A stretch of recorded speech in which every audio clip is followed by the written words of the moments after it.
Hello, hello, hello. We are back. Back-to-back streams this weekend. Just really enjoying streaming at the moment, so, you know, why not? Got the time. Might as well. And, yeah, really enjoying this track that we started yesterday. So I think just gonna keep working on this same tune today and see if we can evolve it a little bit more, give it a bit more structure, and just see what we see. But yeah, got a cup of tea, got my favorite hoodie. So yeah, we were having a chill, cozy Sunday afternoon stream today. I think that's the goal anyway.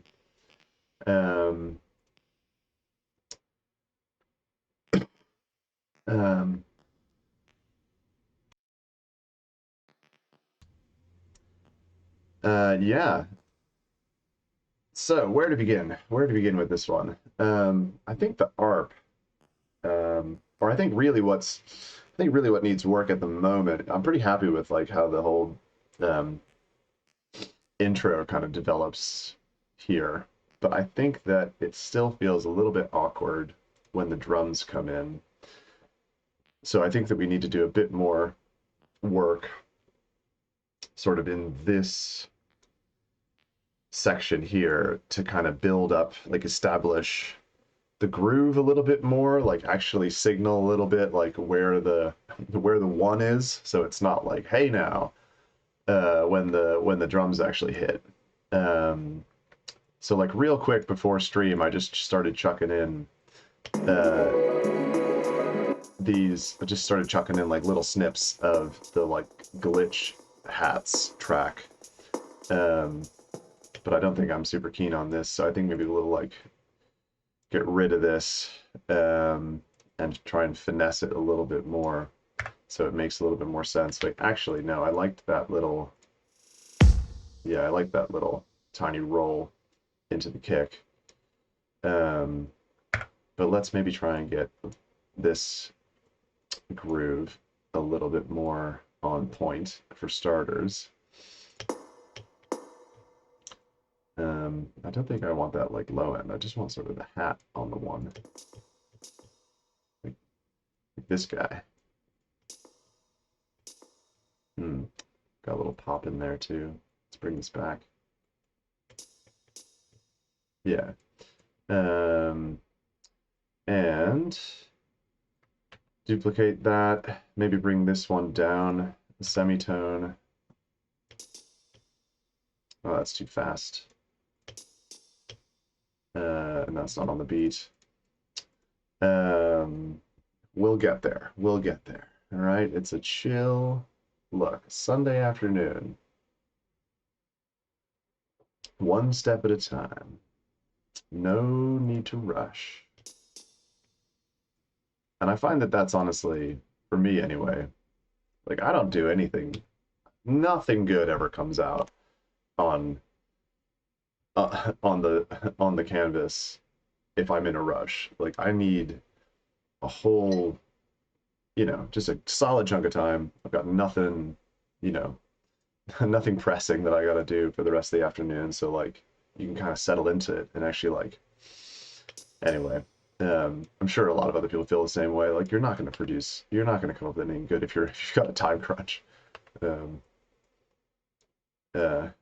my experience anyway. Don't know if I like that. Don't actually know if I like that pitch down one. Let's just grab a different one from somewhere in here.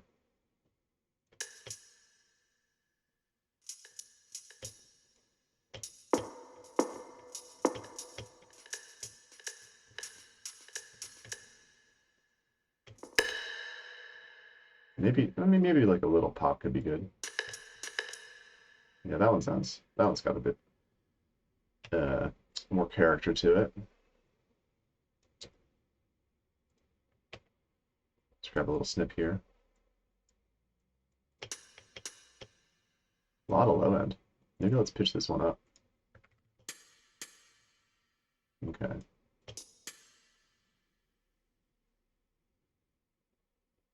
And let's just put in a couple of ghost ones around it to pack it in a little more.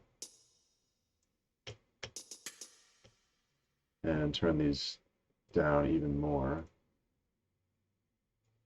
Can't even see the waveform anymore. They're so quiet.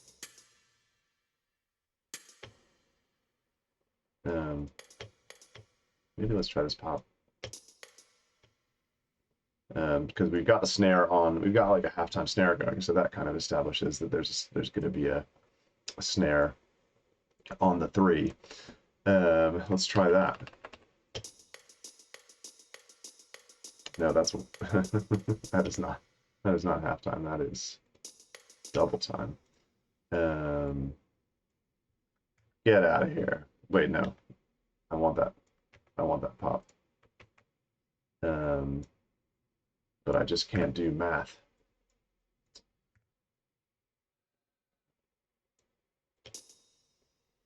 There we go. That's where it actually is.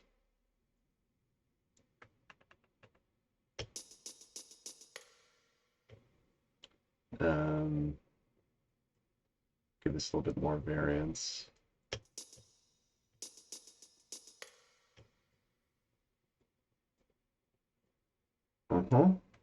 Maybe like that for starters.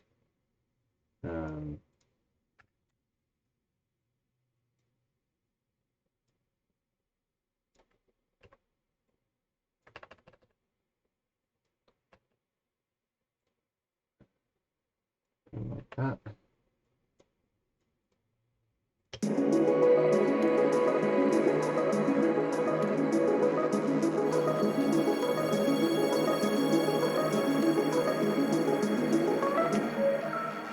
Yeah, that's a bit better.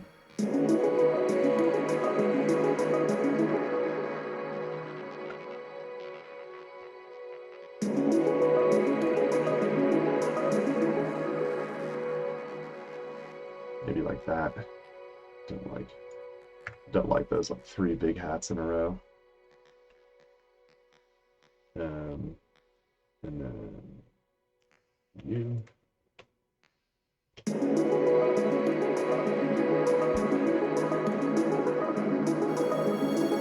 Hopefully the mic and the tunes are sounding good,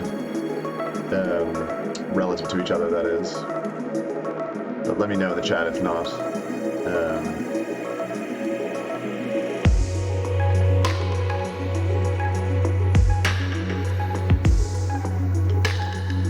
Yeah, I think that's a bit more like it.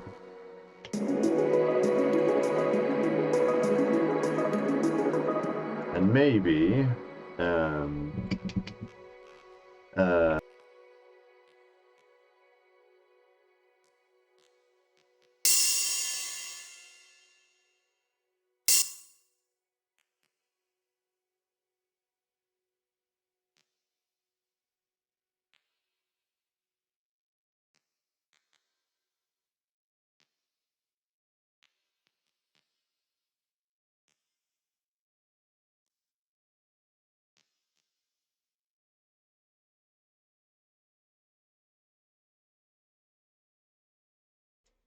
why did it mute just there?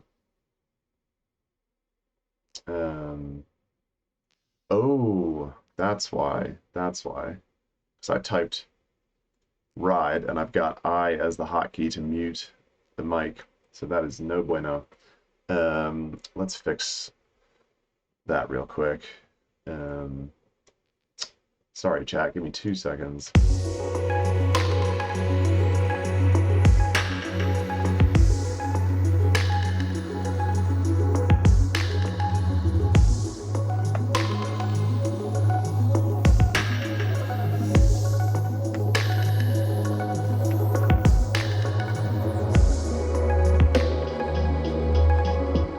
Okay.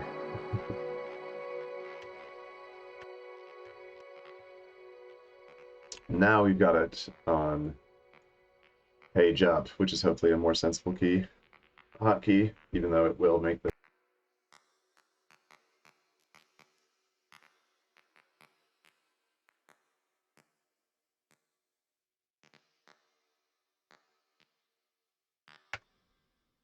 It should be fine. Should be fine. Um, we'll see. We'll see how it goes. If I end up muting myself for half the stream like I did yesterday. It wasn't half the stream. Okay, where were we? What are we doing? Gonna make this teeny tiny ride, grab some of the processing, grab all this processing from the track we're not using anymore, put it on the ride, turn it way down.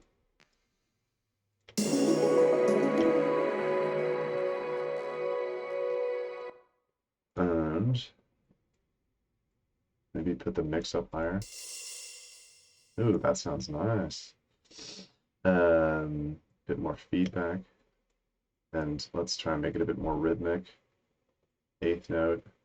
Actually, screw it. Let's not use a preset. I'm tired of the presets. Let's just do it here.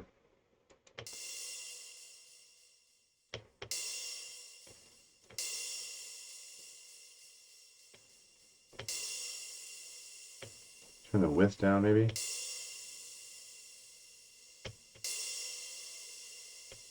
Density up. Warp down. Yeah, something a bit more like that.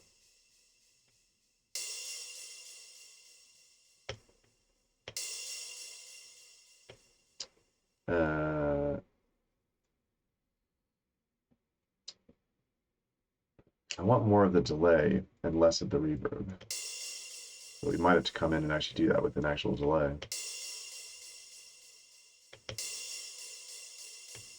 Or turn the density down.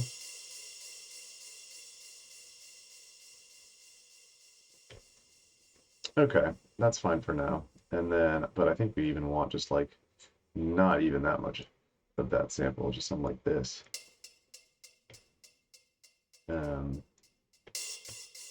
And actually that's not even, it's not even sounding,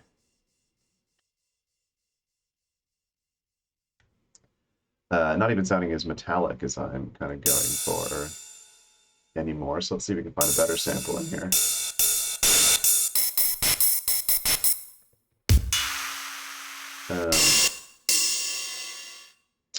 Let's just actually, let's see, anything metal in here?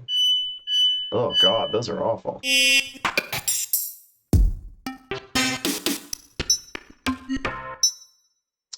Yeah, like that. Let's go with that instead.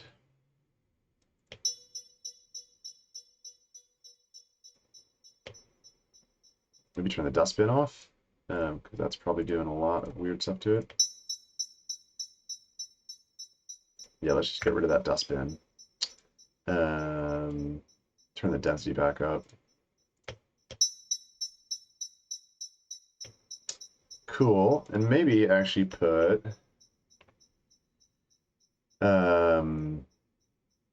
maybe put freak echo on there too. Let's put the EQ before the everything, and just have tiny bit of shifting. Actually, so let's shift it down.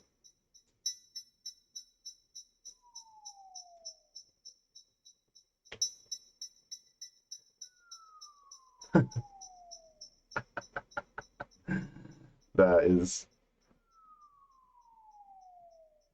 is funny. That is not what I expected it to be doing. Let's put this on eighths as well.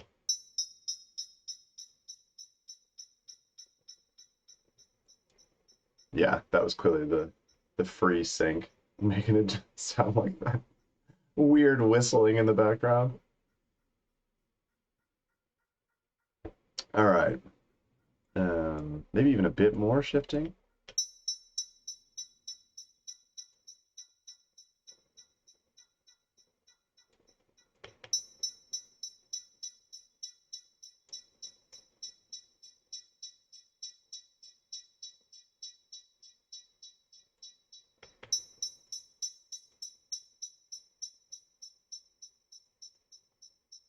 A Little less feedback on both of those.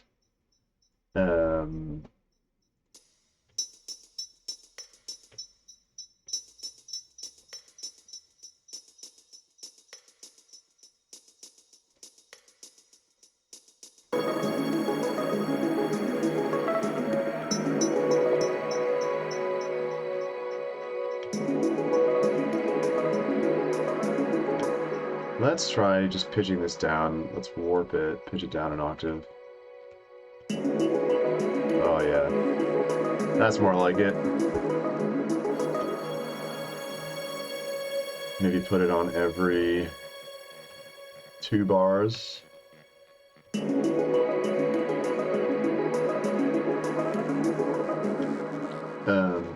What are we calling this? Metal ping. And let's grab a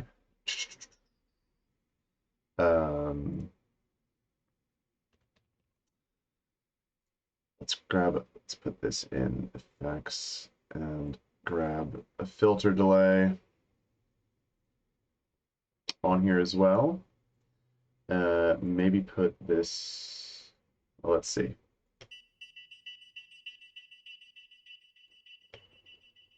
Yeah, turn that feedback up a bunch.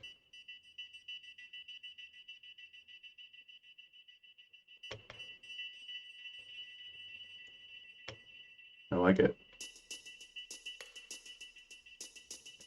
It's the most subtle percussion ever, but I mean, that's definitely what we're going for with this track.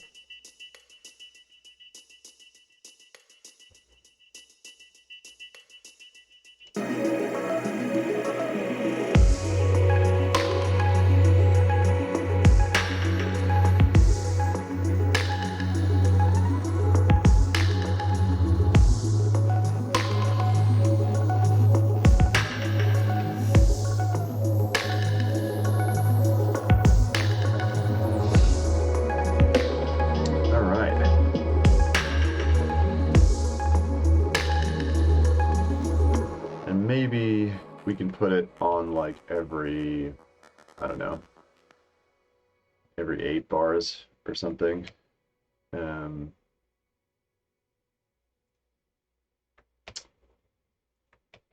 Just to, you know, establish the phrases a bit more.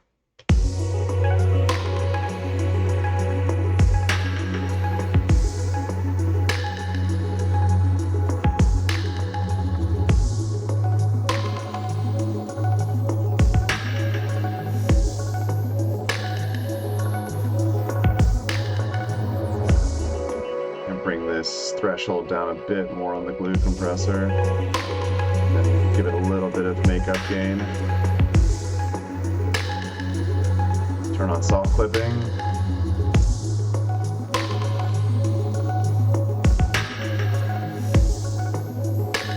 Yeah, that sounds like it's gluing together a little bit better.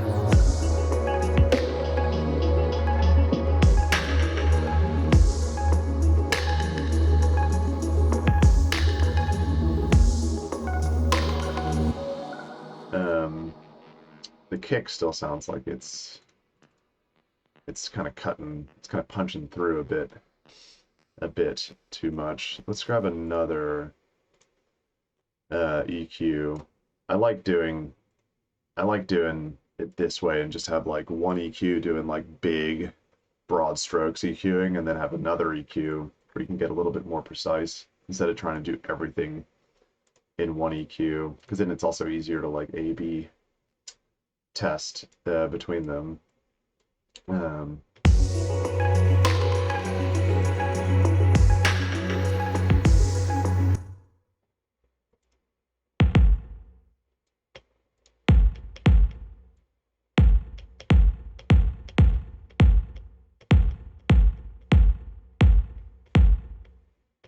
think it's like right around there. That's kind of punching through too much.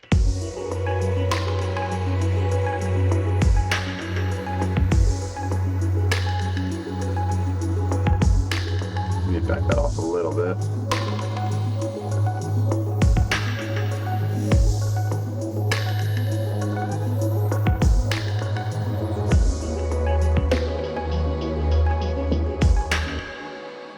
Cool. All right, let's keep working on this, on the build into where the drums drop. I want it to be the sickest ambient drop.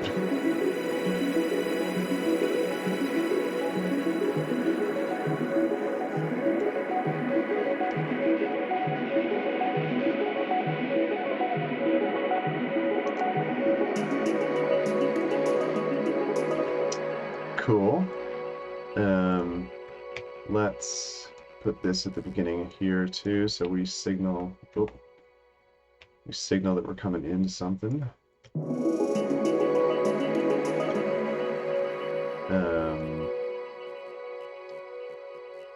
Let's. Is this already consolidated? Okay, no. Consolidate that, pitch it, or just double time it. Oh, nope. There we go.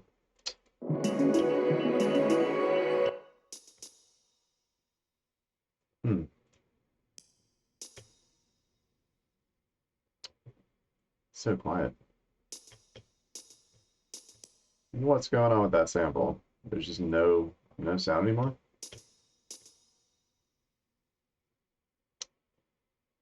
That is so weird. Is it because, oh, maybe it's the warping.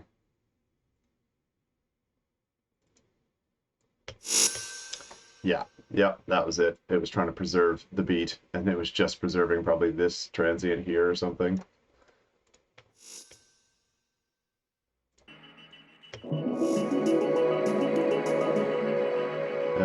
Pitch it up. Cool. And then maybe give ourselves one of these big shimmery one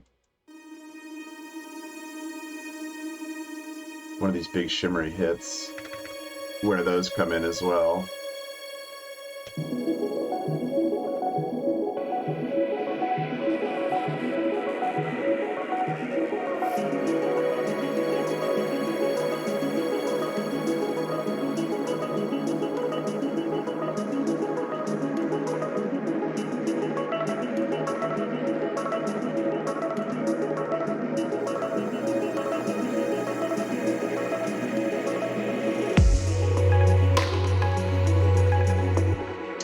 Cool. I feel like these grooves down here are kind of getting lost in the mix at the moment.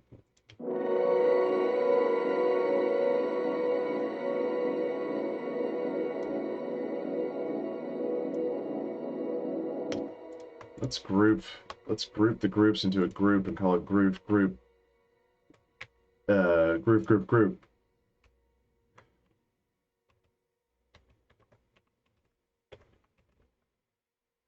Or just frickin' GGG. I'm getting a real groupception going on down here in the FX group. Like one of the best things one of the best changes that Ableton has made in a while is groups within groups. Love it. Okay, let's solo the group group.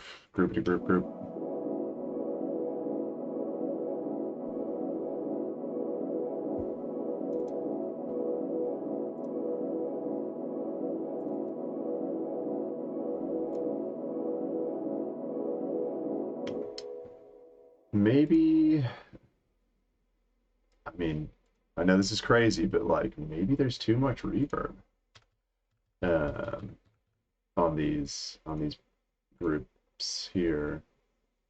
Actually, let's just put this on the group, the whole group.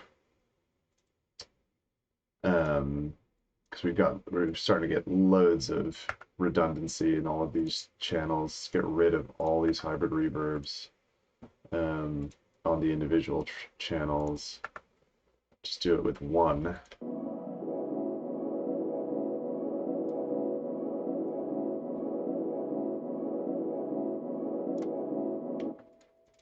Still feels like it's a bit too much low end in in this groovity group.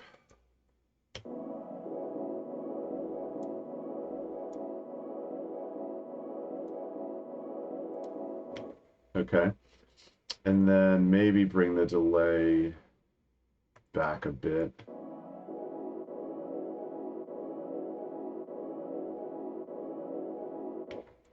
Okay. And then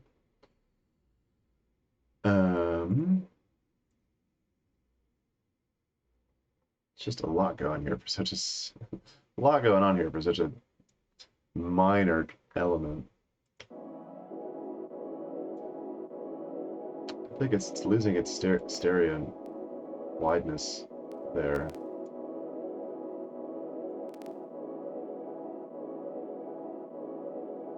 I mean, maybe actually, like, we don't even want that. Just turn that channel off. Center this group and just have it in the middle. Like maybe it's actually fighting too much with the pad, because it is a very reverb heavy track when you're writing ambient, so try to keep that stuff in check a little bit.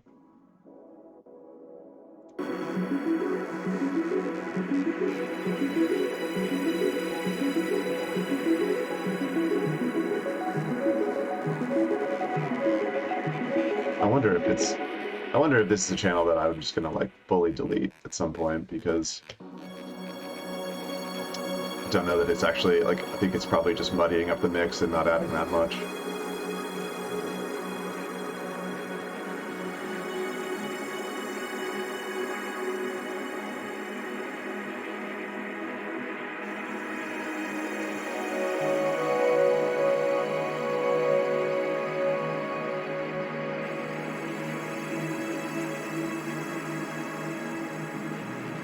I think I like it better though, not having it hard widened.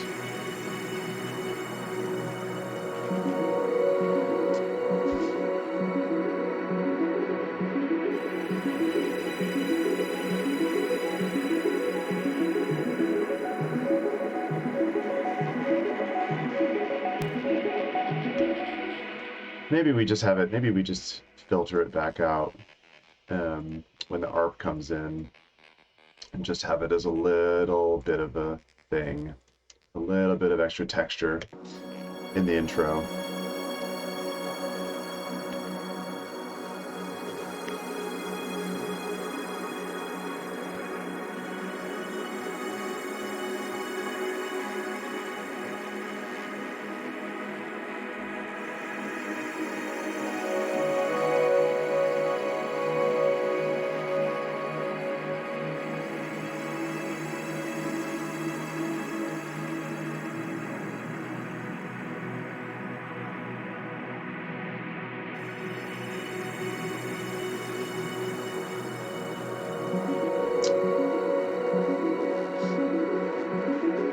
Yeah, I think that's fine. I think that's plenty of that channel.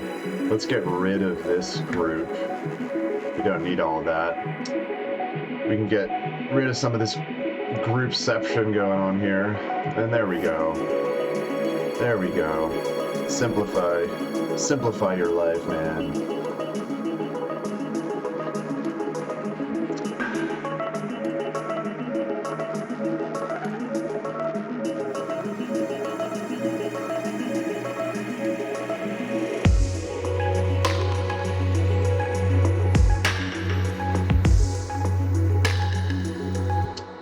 And I think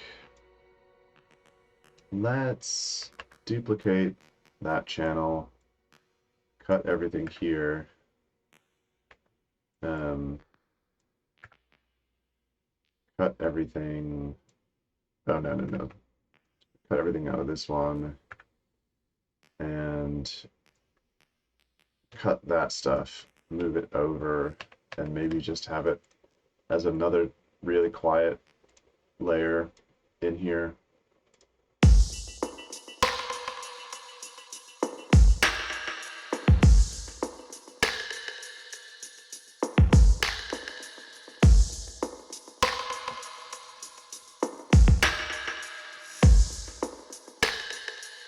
It's like the most reverb I've ever put on a drum group, but I feel like yeah, I feel like it's called for with this track. Probably dial back the reverb a little bit on the kick at some point.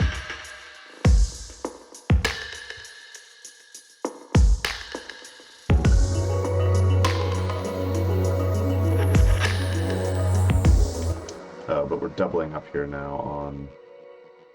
Oh, no, we're not. Okay, fine.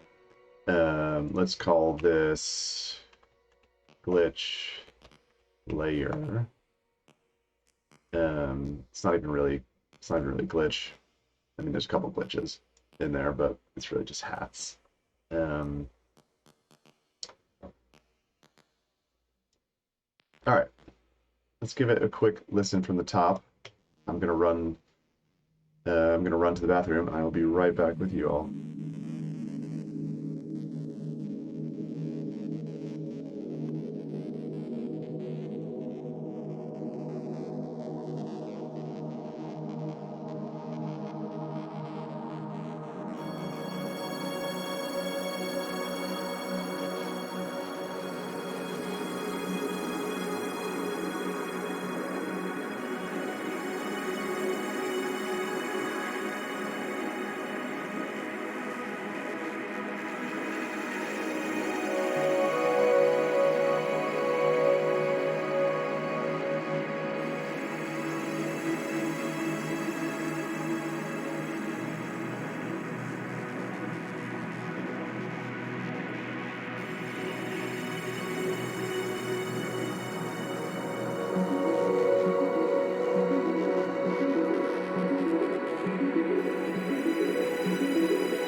Okie dokie.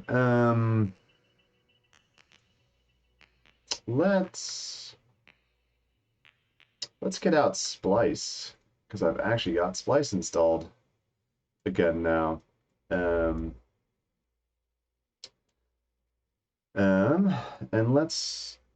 what if I just type in wash? Maybe maybe like a vocal wash. See what's on offer. See what's on offer in the key that we're actually working in. Well, what, nothing in D flat minor? Come on. Fine, screw it. Let's just look for like a vocal texture. Let's make sure this isn't too loud so it's not blowing everyone's head off. Terrible.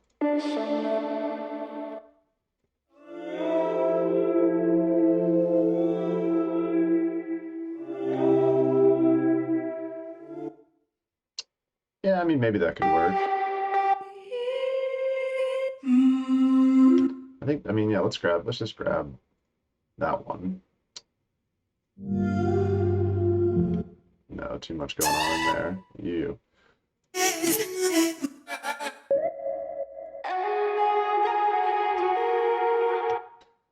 Maybe something like that.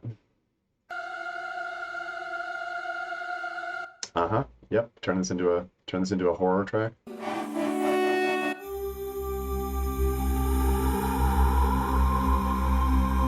Grab that and just cut the sub out of it if we want to use it. That's probably enough. It's probably enough options. So let's get this out of here.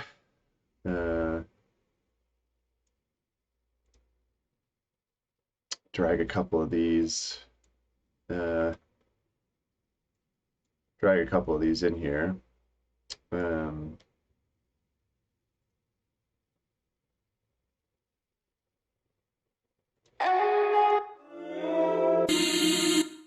Kind of like that one that's a bit pitch bendy. Let's put a new track in the FX group. Um, yeah, that one. Let's play with that one for starters. Um, let's see if we can make it sit with this track. Turn it down a bunch. Is it in? No, it's not even in the right key. F major, so that means F, G, G sharp. No, F, F sharp, G, G sharp, A, B, flat, B, B sharp, C, maybe, I don't know. Yep, totally right. So good I'm so good at music.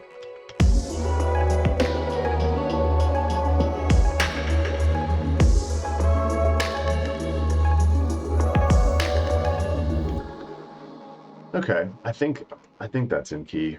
It still sounds like garbage, but let's see if there's one of these that maybe kind of fits the vibe that we're after. Let's unwarp it.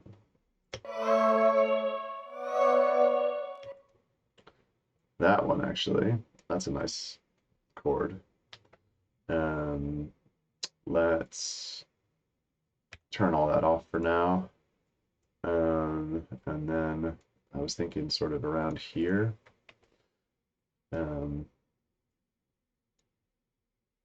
Into the teeny tiny hats. Man, the internet's being really unstable right now. Like Dropbox isn't syncing. I don't know what its problem is.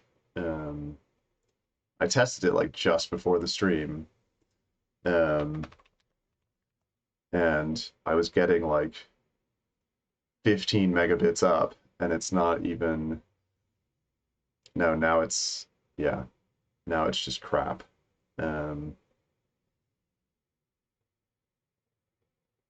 That's super frustrating. I'm gonna turn down. I'm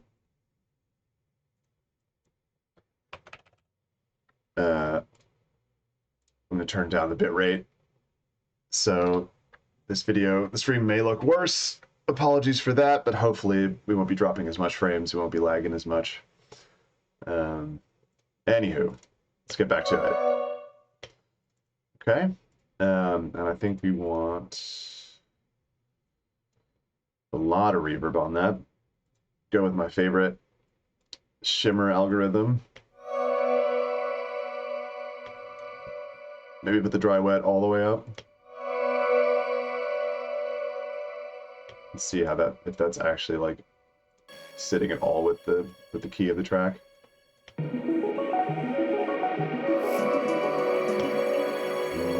I think we need to go down a semitone.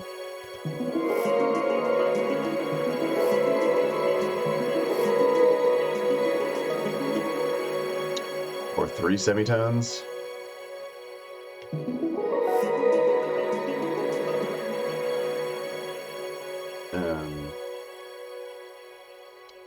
Feel like that's sitting right. Let's just do it with. Let's just do the solo the ARP. See if we can confirm.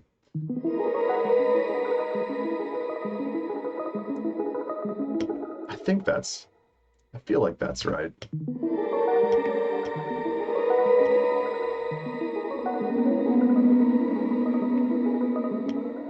Yeah. That sounds right to me anyway.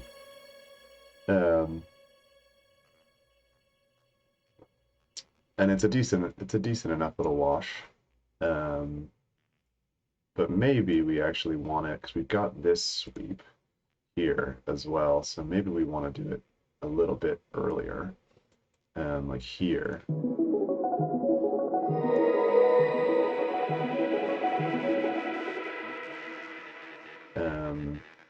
And filter it down a little bit more. Cut some of the highs out of it.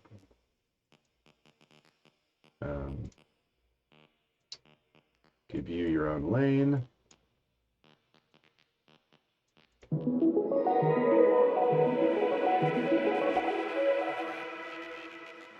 maybe actually,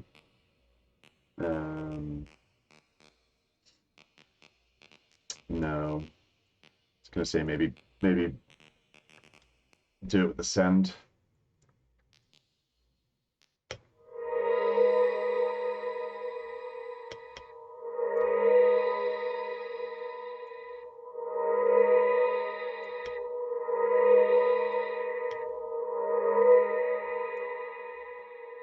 Let's EQ. Let's EQ some more lows out of this. Sorry, I'm getting distracted. I'm just looking at the frame rate, or the dropped frames rather. I think the internet's holding up a bit better now that I've lowered the bit rate on the stream. Anyway, we'll see. Let me know in the chat if it looks like garbage, or if you can even hear me.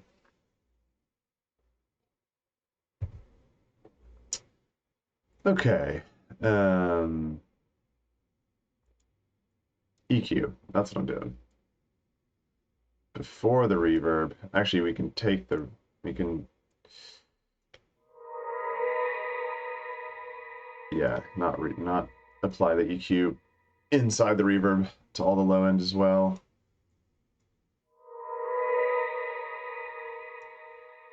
Maybe bring down the high end a little bit on that.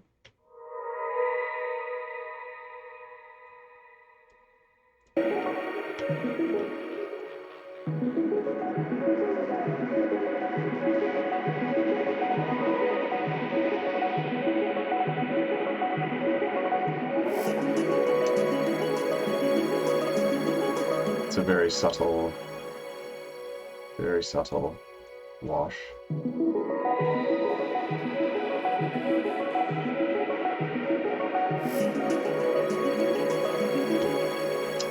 Feels like it's too, it's coming in too soon.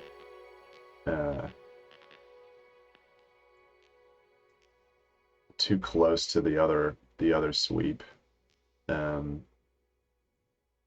So let's just, nope, cut you out here, maybe put you back here.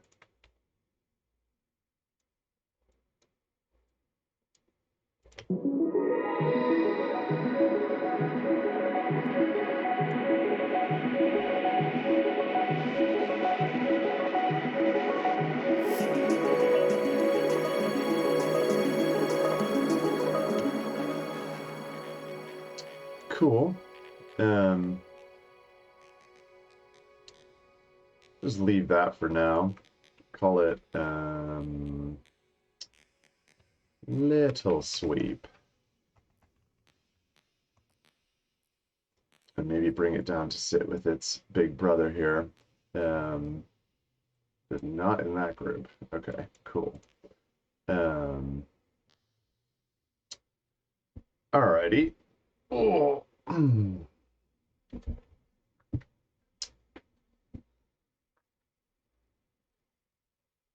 Where do we go next? Where do we go next? I think actually, let's just give it a listen from the top again. See what that sparks.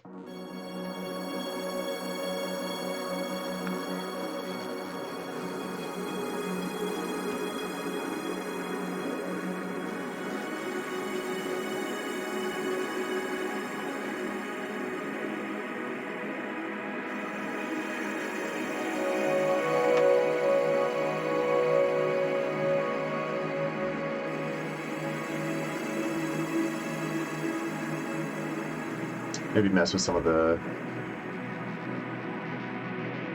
melody, some of the melodic stuff a bit.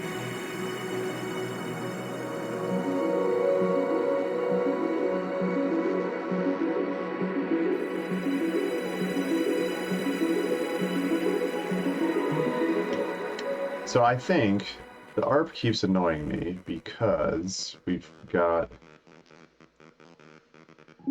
6 note chords that are not fully like cycling through the the 16th note arp.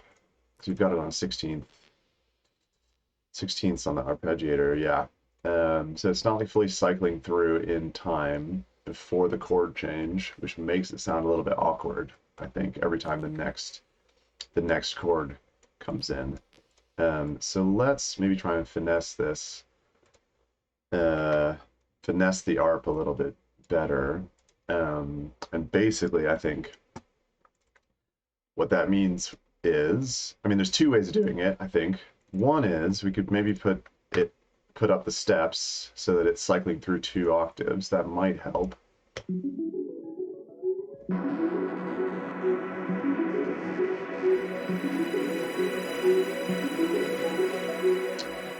That's weird. Why is it doing that?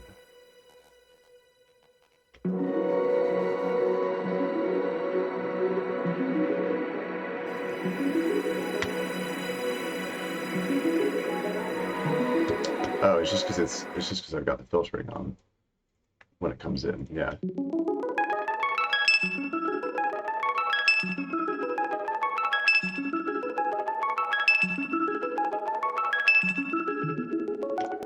No, that's still not. I think basically we just need to voice each of these chords with 8 notes. So then a 16th note arpeggio pattern actually cycles through in time with the beat. So let's give that a go.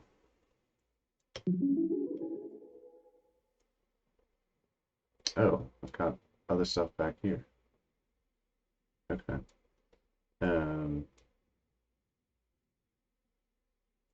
Let's include you as well. Don't want to leave you out. What was that from? Is that just the pad MIDI? Who knows? Who even knows? But no, I don't want that MIDI. Let's start with this. Let's just consolidate this group, or this clip, and start voicing out these chords with a couple more notes.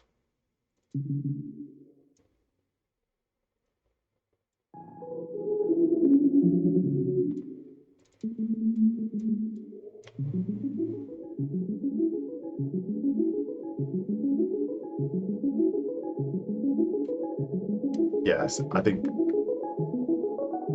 yeah, that is the ticket. That is the ticket.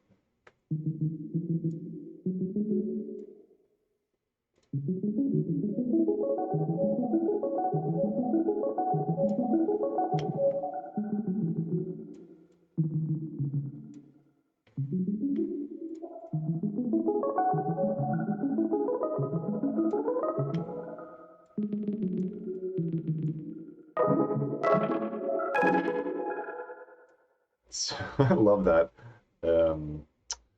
I love that bubble convolution reverb that we've got on this channel. It sounds so good. I mean, yeah. Love it. Love that.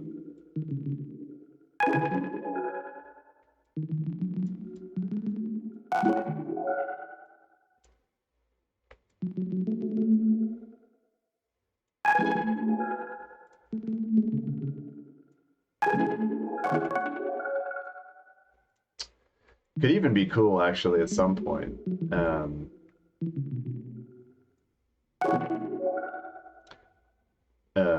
At some point, I think, with this, because I just like that. I like that so much. The way that the reverb sounds when it's just a little hit instead of actually running the arpeggiator, actually running the sequence. So might just actually turn this into a different patch or a different channel a bit, and just have it doing like stabs instead of arpeggiation at some point in the track. I'm thinking that's something I want to do.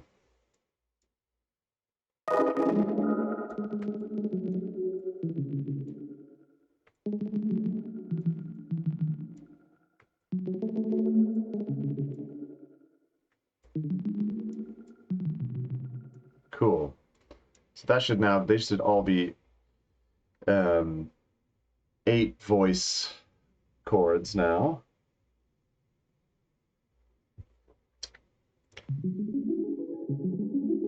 So it should sit a little bit better with the rhythm.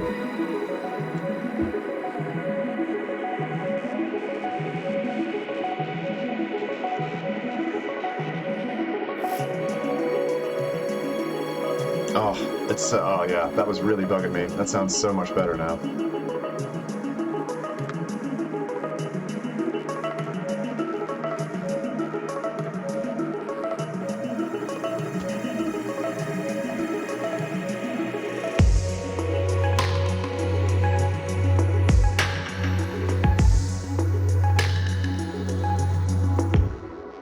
Oh man, that's made me so happy. I love it when you fix little problems like that inside of a project and you're just like, oh yes, this doesn't sound terrible anymore.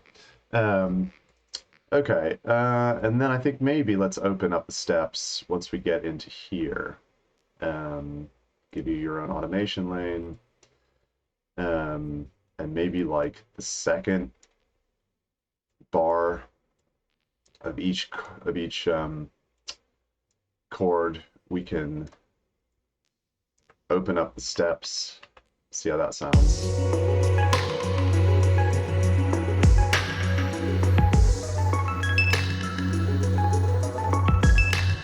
Let's just do it for one bar. Sir. Oh, I really hate how fiddly it is to grab automation lines sometimes. There's probably some trick that I just haven't figured out, but I swear it was easier before line 11.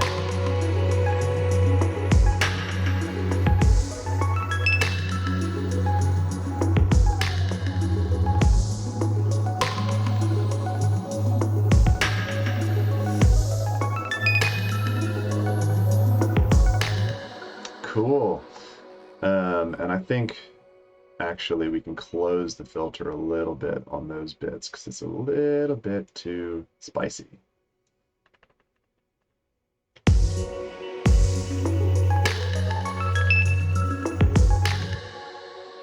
Maybe even more than that.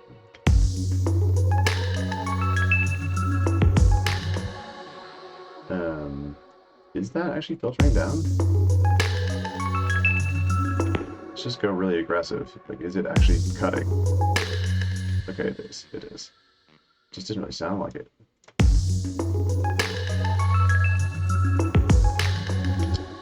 Yeah, wow. I have to cut it all the way to 1.6K to really reel in those highs. I did not think that they were that far down in the spectrum.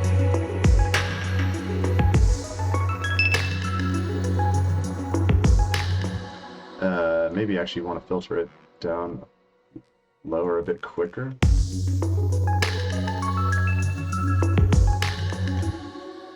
Yeah, I think that's better.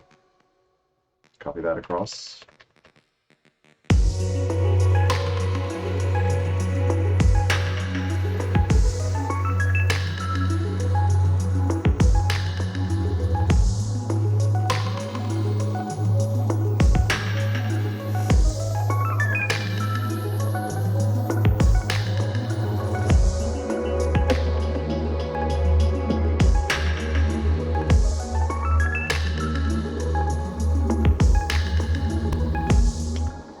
Okay.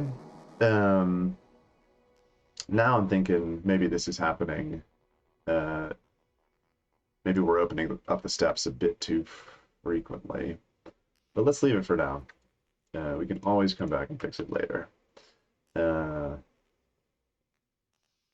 yeah, really liking how that ARP is sounding, generally speaking. So I think next, I think the bass still needs a bunch of work. But let's maybe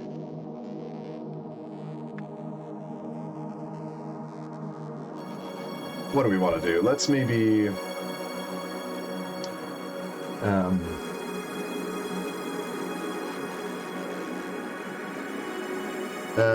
what am I saying? Let's maybe frame out the song structure a little bit more next.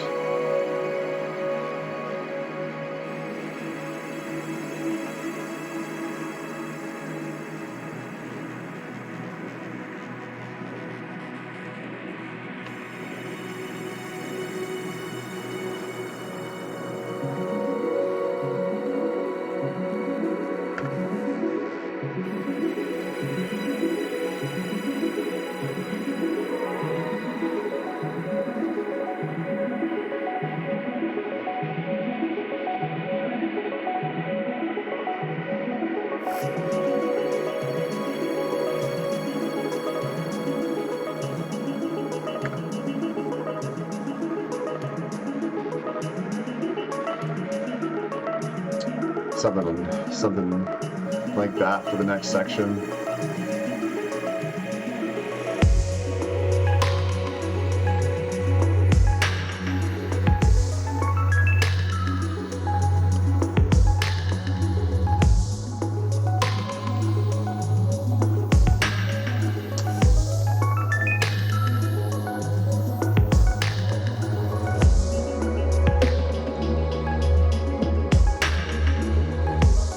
Batch. I think I said this yesterday. I think there's probably a way to do it, but I wish you could batch edit, filter, this for fades more easily.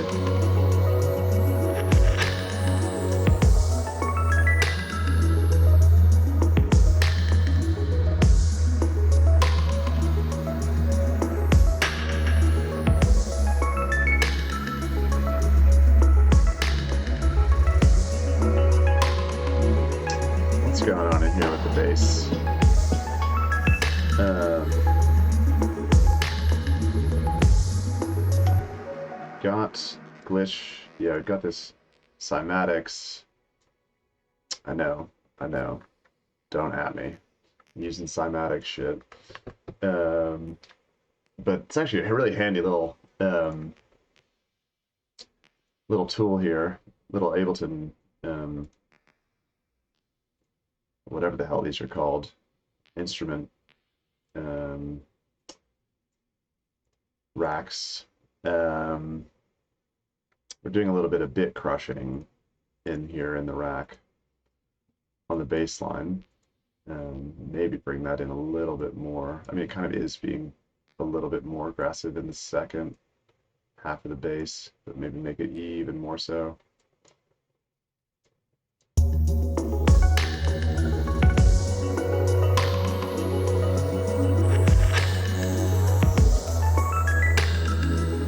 Yeah. That's kind of nice coming in and out.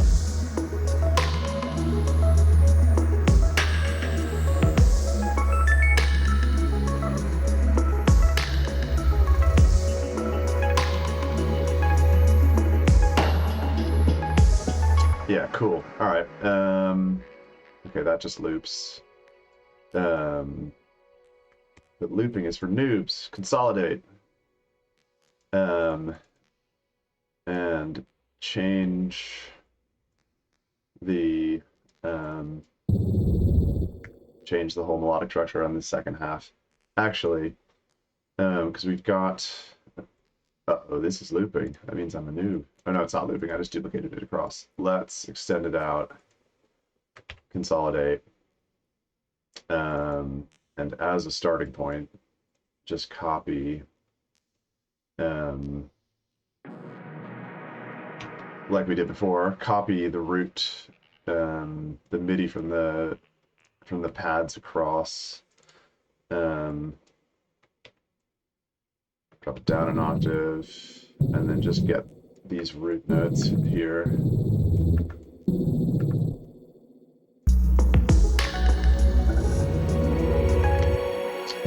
want to actually go to C.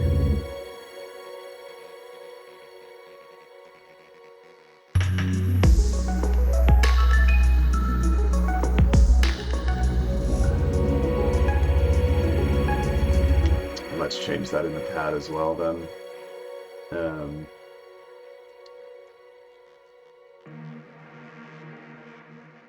Or is it already on C? No, it's not. Wait, hang on. I'm confused where we are. I think that's where we are, right? No, we're here. We're here. Okay, I'm confusing myself. Let's just consolidate that so we know that we're in this clip and put it... Yeah, I thought it went back to F. So let's go back to C.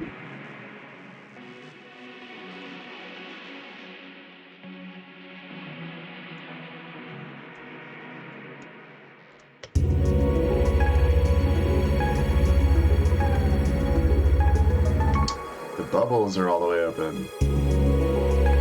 There we go.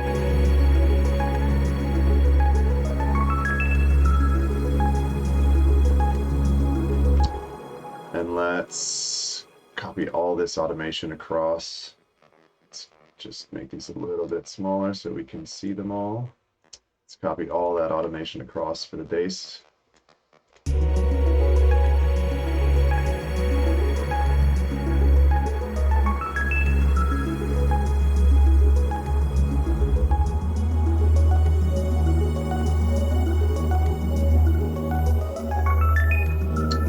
The bass is still sounding a bit boxy. But I've cut, look at that big cut. At like, what is that, like 500, 300, 400? Yeah, 300.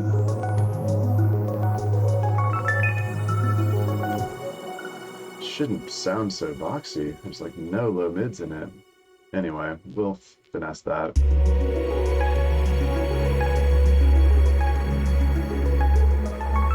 Grab another EQ8 and just scooch you all out of the way a little bit more. Maybe it's just the fundamental. It's just so much. Hang on, let's turn that off for a second and loop this new section that we're working on and come back. And maybe just actually bring the compressor threshold down a little bit more.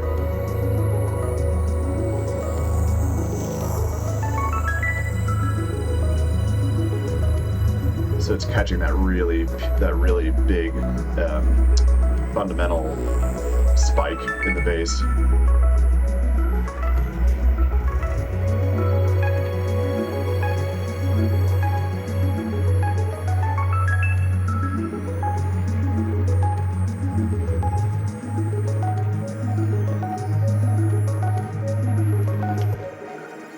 Cool. So now I'm feeling like the art probably needs to take a little bit of a rest here. Take a frickin' day off, mate. And then we'll bring in something else in this section to make things a little more interesting. That's the pad. The ARP. Let's filter from here. Just start bringing the ARP out immediately, and actually maybe keep that little duck where it's stepping up, or actually even just get rid of the stepping at this point. And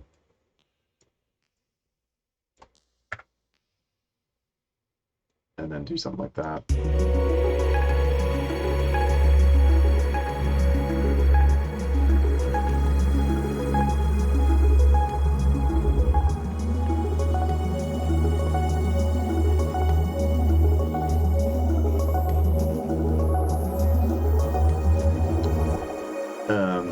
Yeah, and we've got the shimmer coming back in over top here.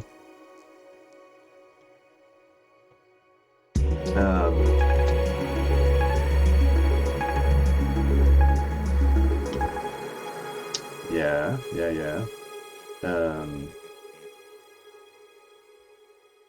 I'm just gonna turn down the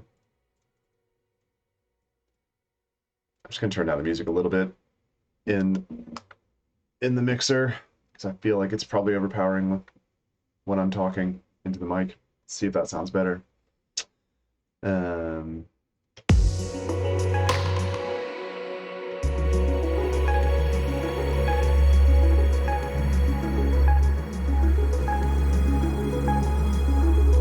Okay, and then I think let's just duplicate the ARP channel and do something totally different with it.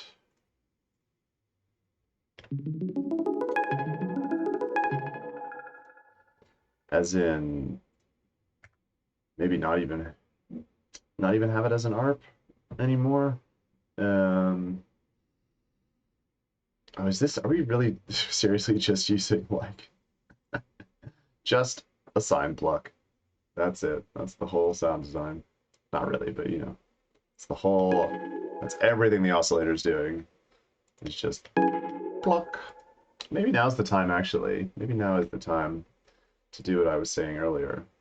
Let's take this filtering off of this channel. Let's call this, just call this pluck. And maybe drop it all down an octave.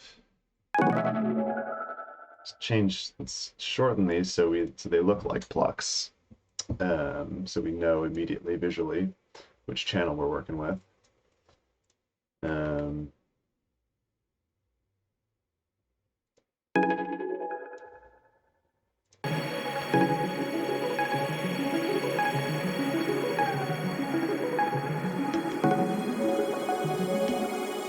Yeah, I like it. Just give me 2 seconds. I'll be right back. Let's just listen to this through a little bit.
Ugh, my neighbors are just blasting their terrible music again, so hopefully,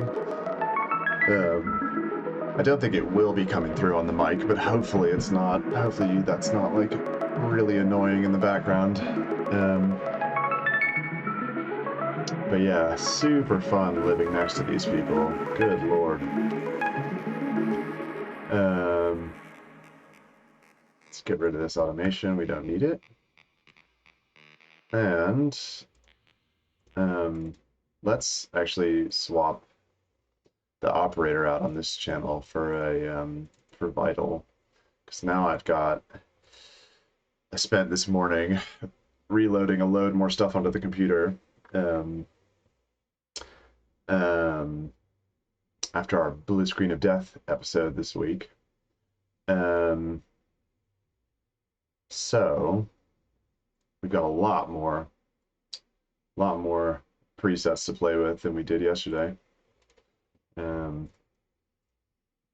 Let's see how these sound. Actually, let's just turn this on. Yeah.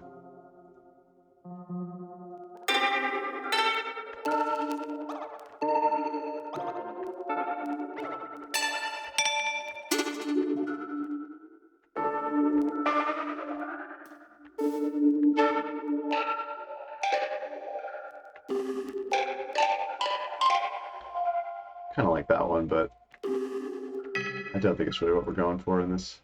Ooh, maybe some big like epic bell.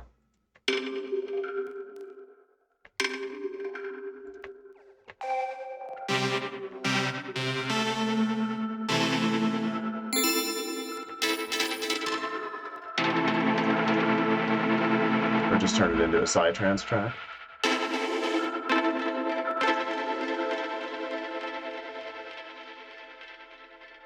That one's actually got a really nice amount of delay on it. Let's try it. Let's give that a go.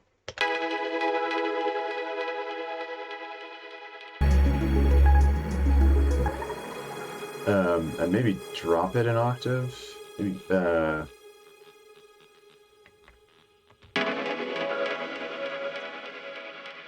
yeah. Are these low notes too low now?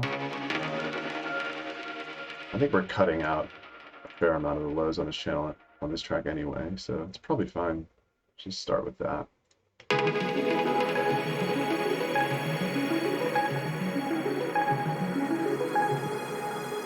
think I actually want it to delay out even more. But maybe just use the internal vital delay.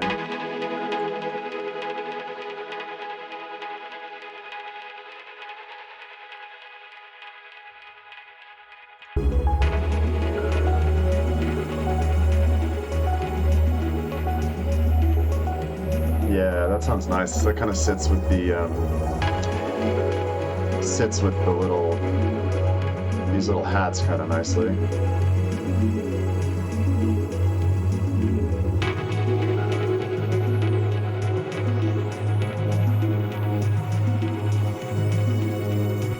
Cool. All right. All right. New track. And let's... What is this thing? I haven't really played with this thing much. Cool. This is another free plugin. Big free plugin advocate on this channel. But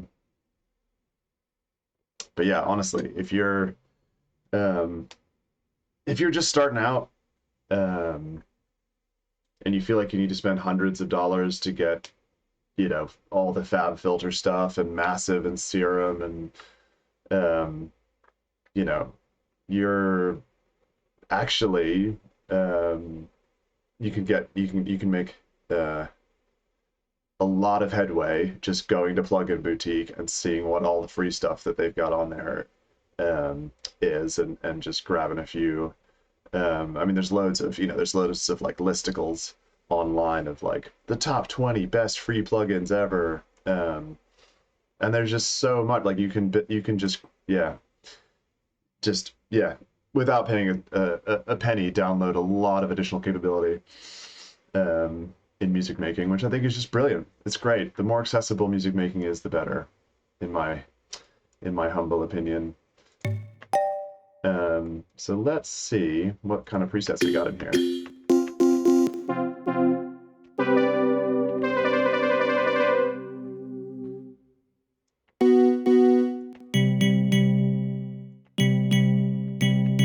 That's it, huh? 6 presets. Okay. I feel like the marimba sounded nicest.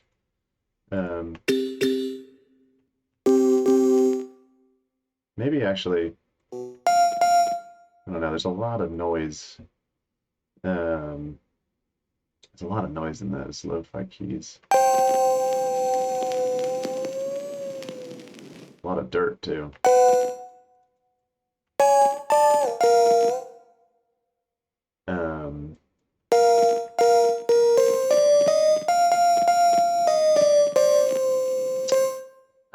Where is the... Like, what is creating all that dirt? I don't actually know. Let's not use that preset then. I think I like the marimba. Actually, no. I don't think that's what I'm going for more of like a piano line. We've got this grand piano. What? Okay, I clearly didn't install it correctly. That's annoying.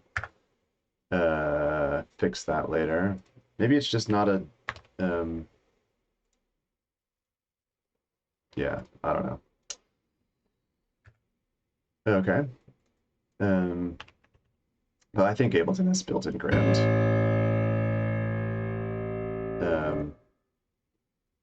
Which I don't really think it sounds that good, but you can try and make it work for this use case.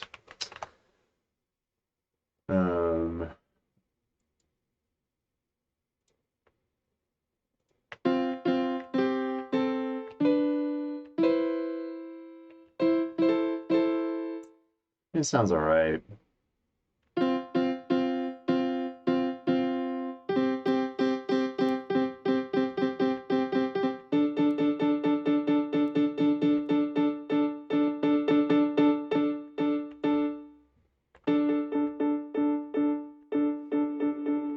What reverb are they using in here? Just the basic reverb. Let's not use that. Let's use Supermassive, because why not? Supermassive on everything.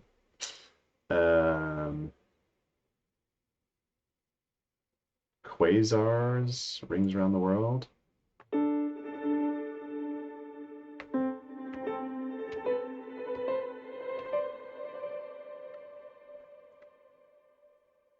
Yeah, I kind of like that. I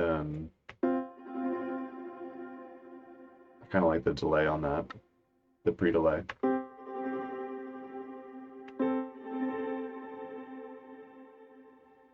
And let's get Fracture before the Supermassive.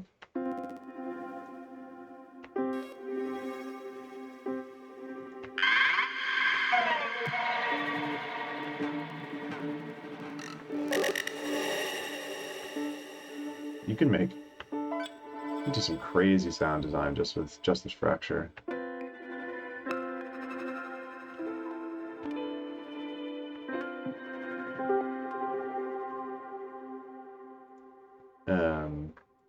Let's EQ some of the low end out of this.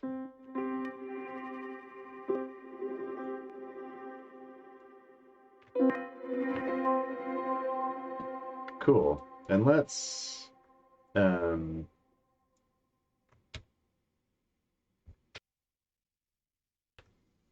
write a little bit of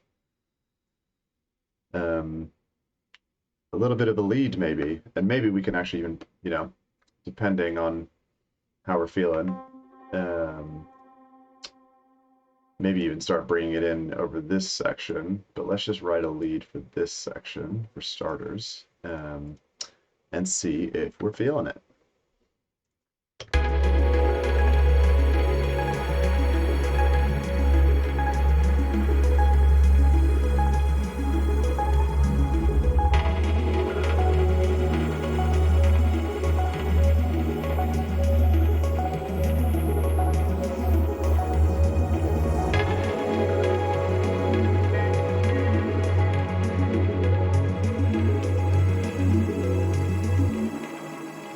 It is a bit quiet.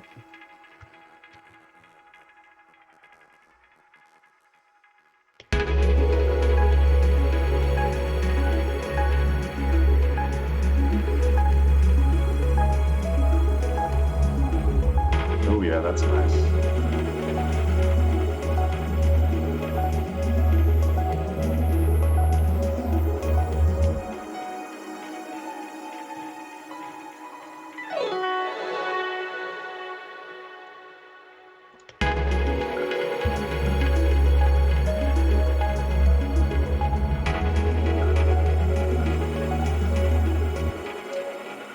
I think it's maybe the Fracture that is messing with the so that it's not like properly hitting each time.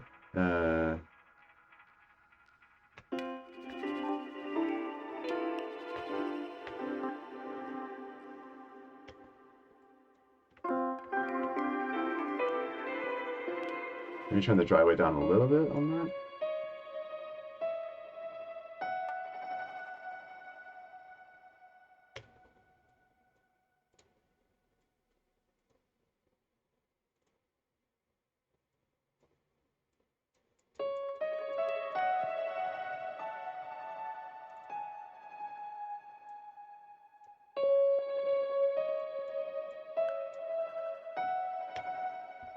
Let's just bring in the pad so we can focus on the melody, writing this lead melody a little bit more.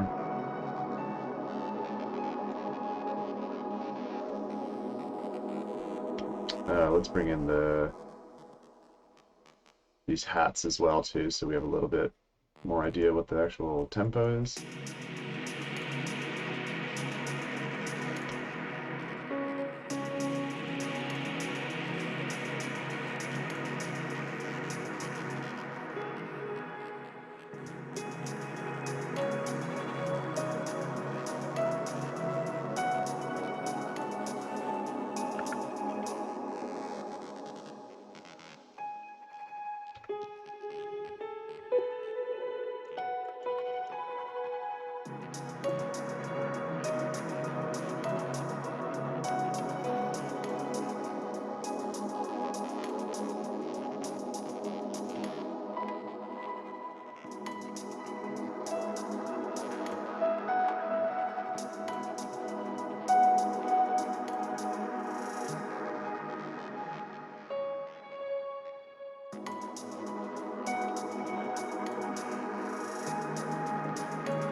No, that's too low.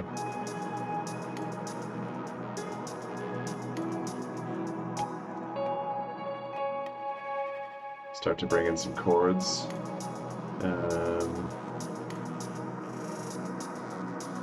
Yeah, in like the second half of this phrase, start to bring in some more chordal stuff maybe.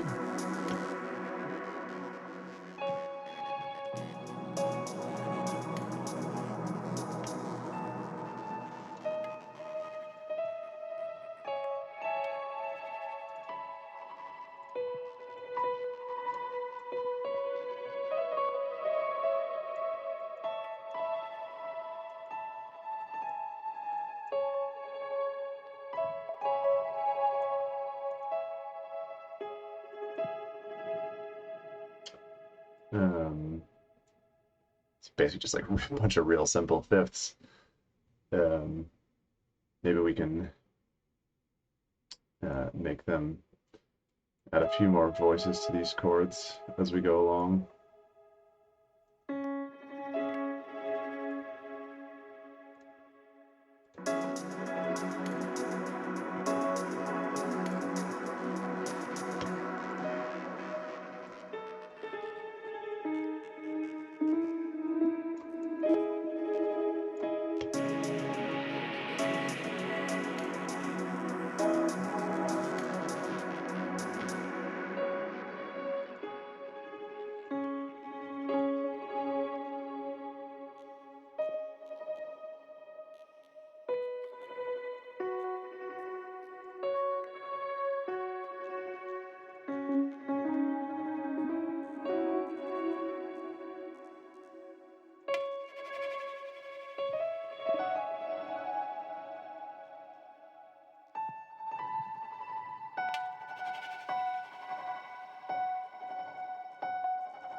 Oh, sorry I'm not being very chatty. I'm just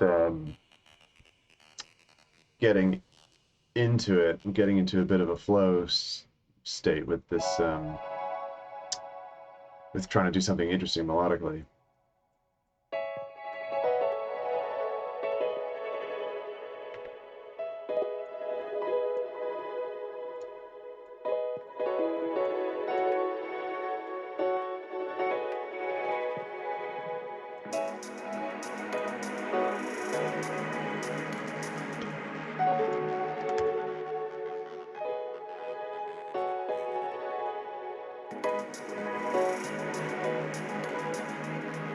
Don't know how I feel about those chords. But whatever, we're just giving it a first pass, and then we'll listen back through it and get a bit more of an idea where we're going, what's happening. Um,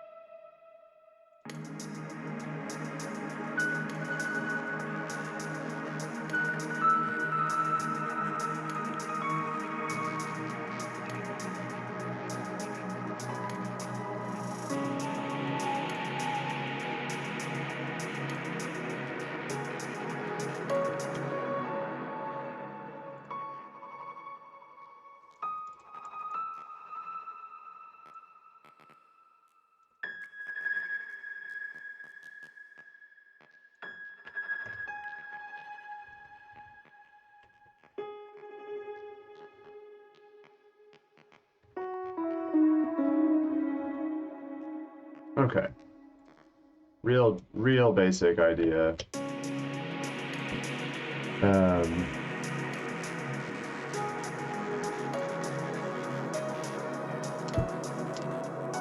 now let's refine it a little bit.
Yeah, I'm starting to like where this is going, actually.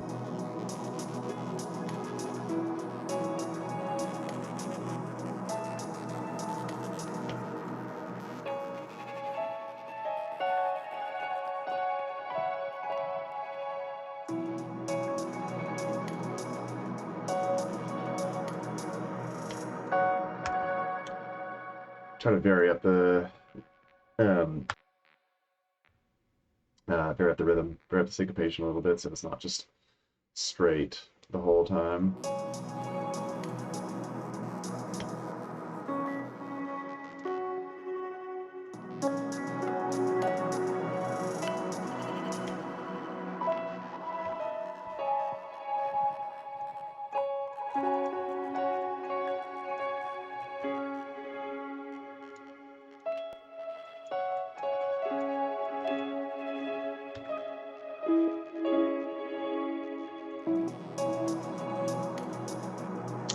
Yeah.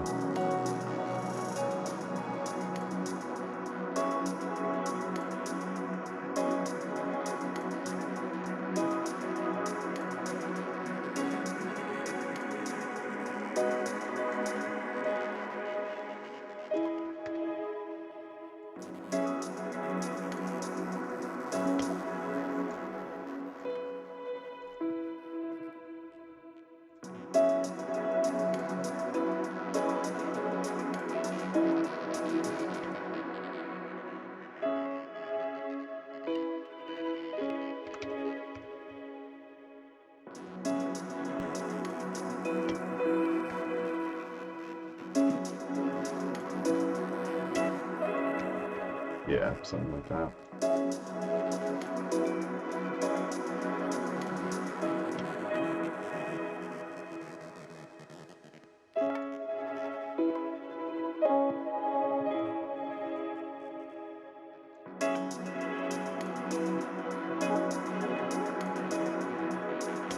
I like the if you're wearing headphones, you can probably hear there's like a little bit of a crackling, like a little bit of a sizzling going on. Like sounds almost like digital distortion or like you're like accidentally tuning into a radio station or something, but that's actually um,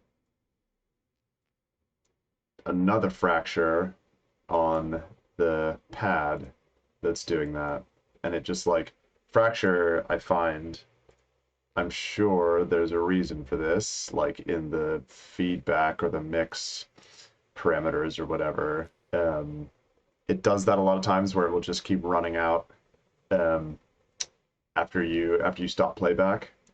Um, um, but that's fine.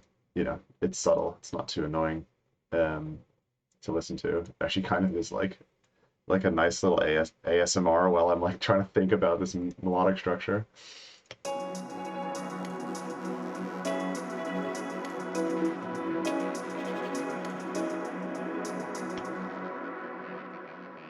Yeah, get back in here.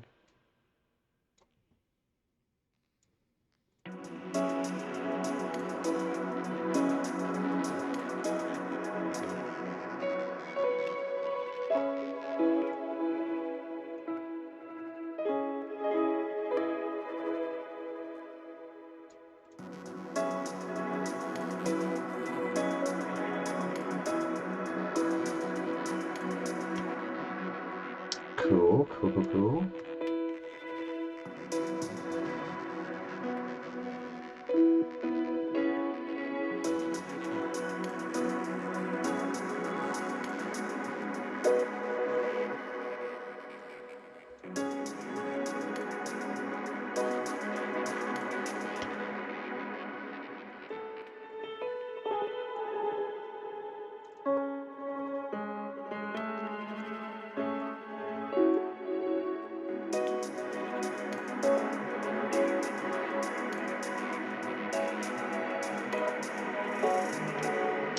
Those notes are too short.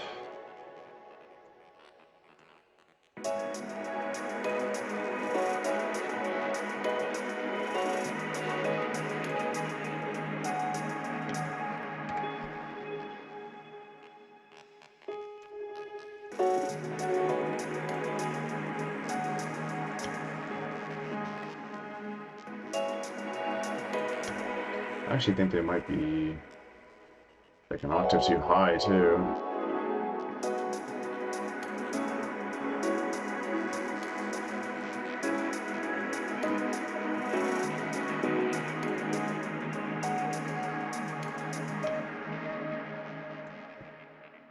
No, I think we want to change this rhythm.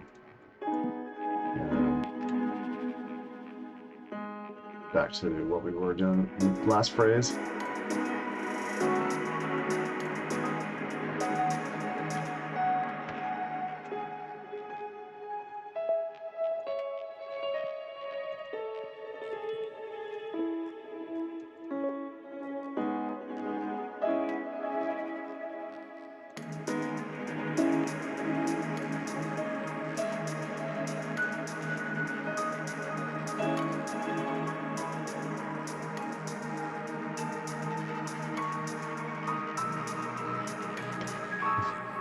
Don't like any of that. But I think having this little, like, I think it's, yeah, I think we're getting somewhere with it. Um, uh, just, these notes are probably too short, too.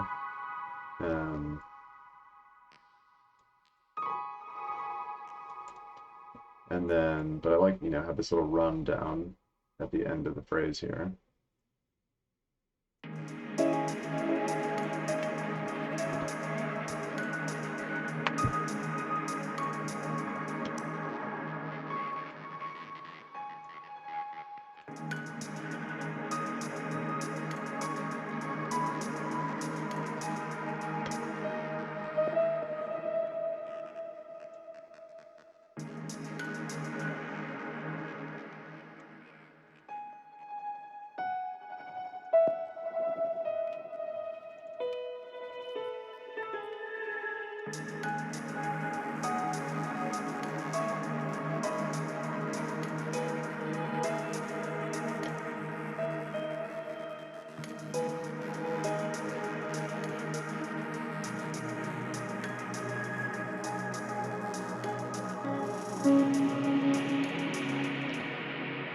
Cool. I think we're starting to get somewhere. Let's listen to it from the beginning of this section again, and just see if it actually sounds coherent.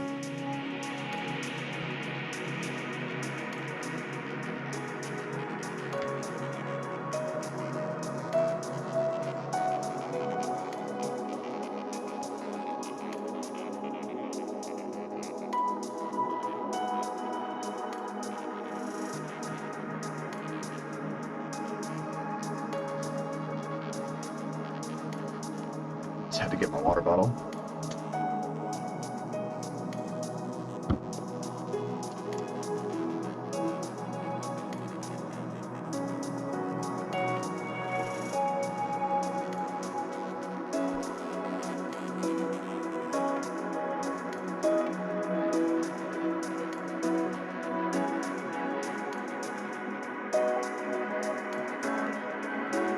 No, what's going on in that chord?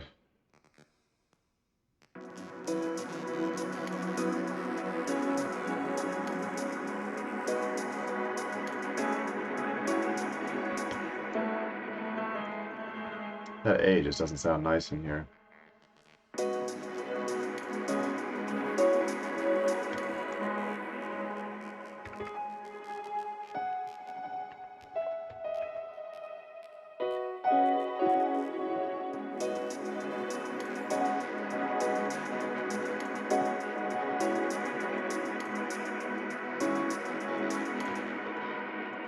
Okay, I think we might want a little more feedback on the supermassive.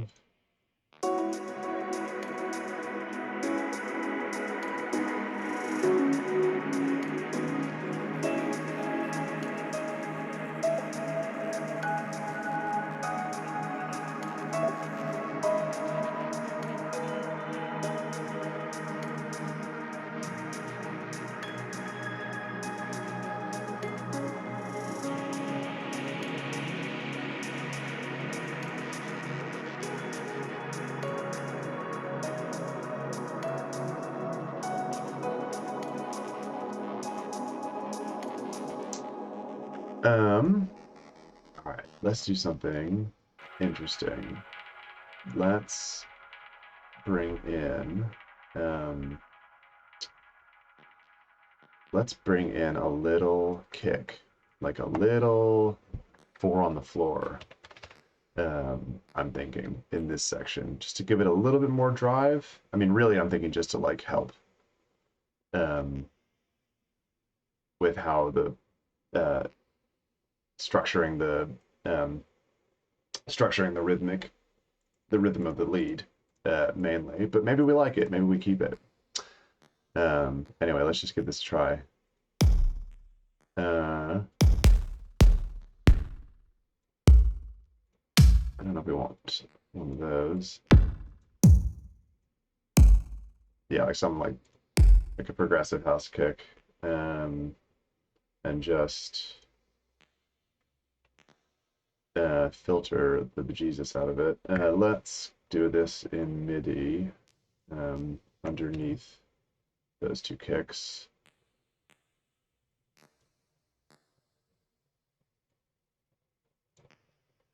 What? You don't like that? Oh, wait, I need a clip first, don't I? Yeah.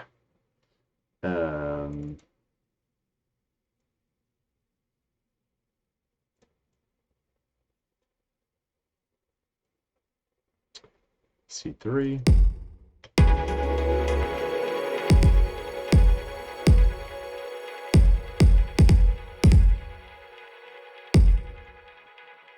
Okay. Drag you out.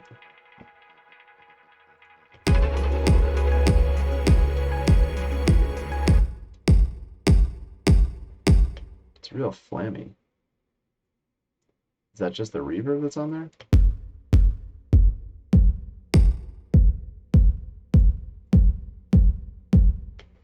Okay. Actually, wait. These are, no, that's too much. But they are tuned. I think I have some actually already tuned kicks in here somewhere. Yeah, here we go. I think one of these might be better. I actually put something on C sharp.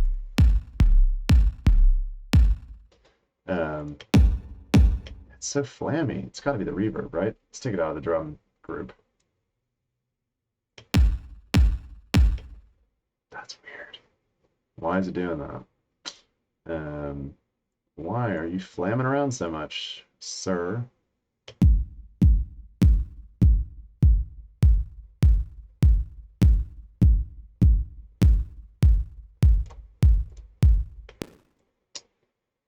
Weird.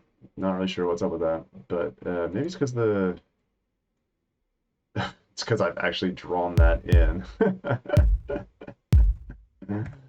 There we go. That would explain it, wouldn't it?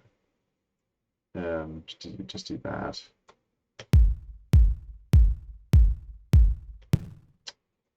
Okay. But I actually think, yeah, sounded better with it. Sounds better without the big snappy transient, because we're not going to want that in here.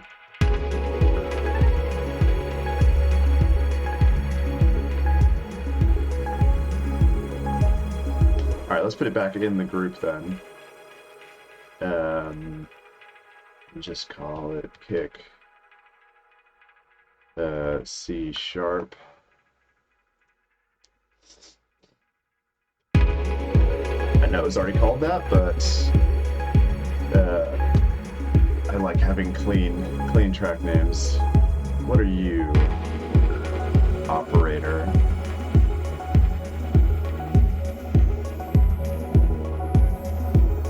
What actually are you? Oh, it's that noise. Clap noise. Okay. I think I actually like the little 4 on the floor kick here. Maybe it doesn't come in immediately in this section, but maybe it comes in halfway through or something. But this will make it a lot easier to work with, or to make sure the syncopation of the lead is a little bit more coherent.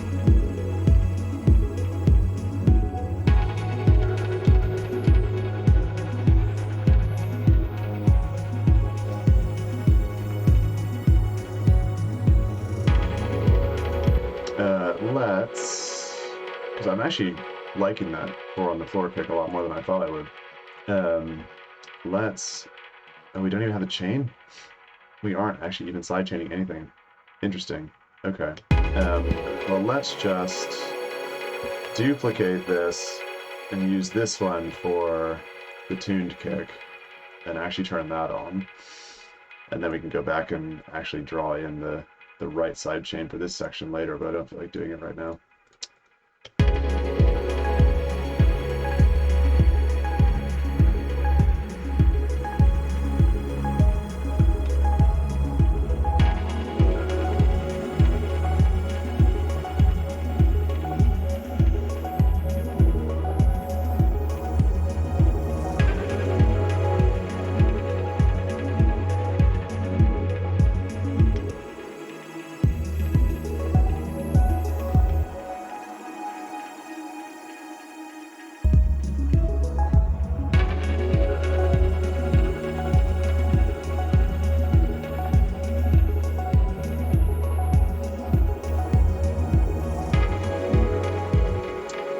Let's get a utility.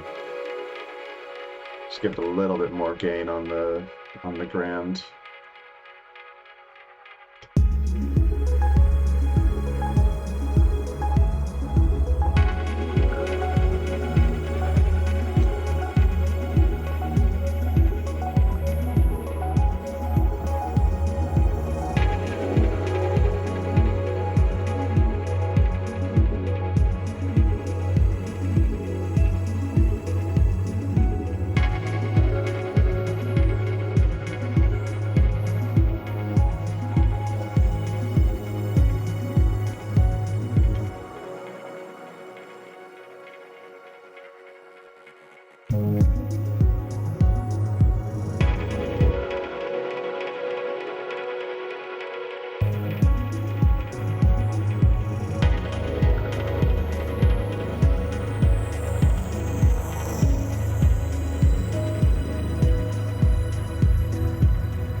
sounds much more coherent just with the pluck, the pluck turned on.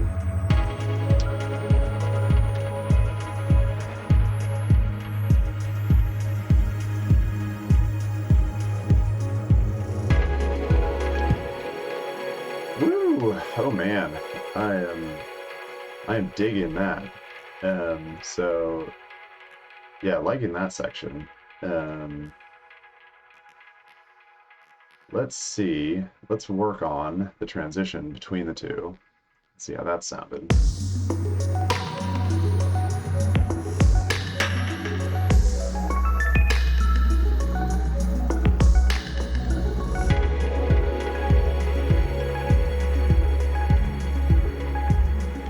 Yeah, I don't think we want the kick to come in immediately here.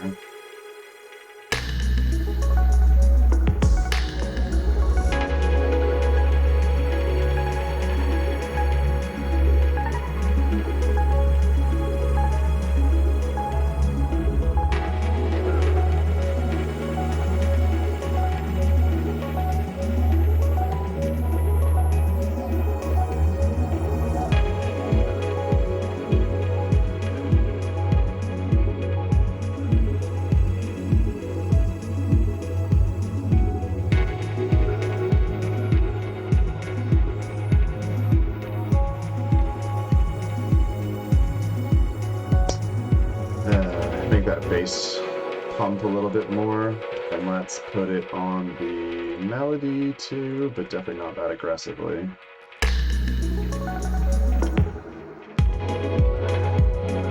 Or I mean, we could just leave it like that.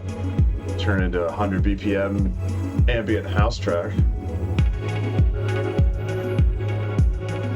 But no, I don't think we want to sidechain it that hard.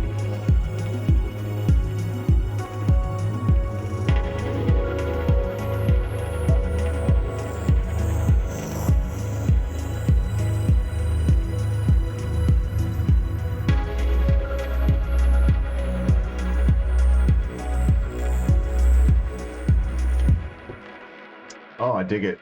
I dig it. They're totally different sections, like feel-wise. Or not totally different, but two pretty different sort of ideas here. So I'm kind of thinking like, we might even want to add a bit more of a transitory section in here.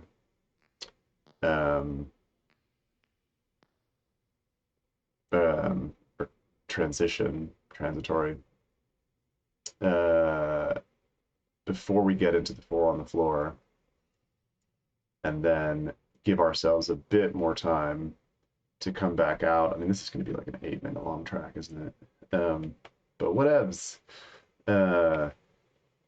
Like, give ourselves a bit more space here after the 4 on the floor section. Actually, no, screw that. Let's just, copy over this. Or even just, you know what? Boom. Track done. But I'm thinking, like, probably want to come back into the, maybe have this be, like, half the length. Delete time. Start with where the ARP comes in here after the 4 on the floor bit, and then go back into the breakbeat. And then write like a 15-minute outro like Autecher, and send it to Warp. But yeah, I'm thinking something like that a little bit. Have like a little like 4 on the floor groovy bit in the middle, and then come back into the first drum section again before we end it. And where are we actually at time-wise? 6 minutes. Not ridiculous for like a chilled ambient track like this. Let's just listen to it from the top and see how it's all sitting together. I'm probably going to trim down and, densify the song structure a little bit at some point. Maybe make it into like a 5-minute tune as opposed to like a 7 or 8-minute tune. But let's see.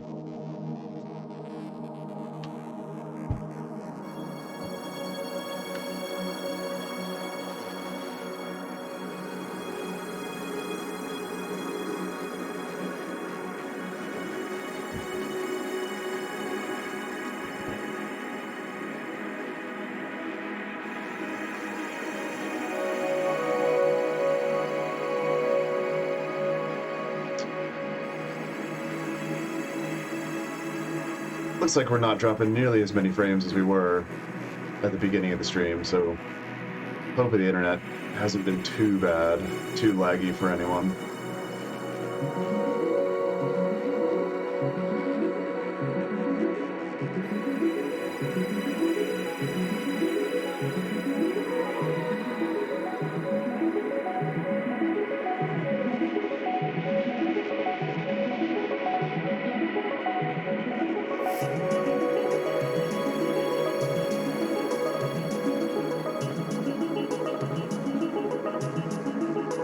Maybe start to really subtly bring in the bass, where these little hats come in for the kick here. What are we starting on? F. So let's put in a big old C right on the fundamental of the scale we're working in.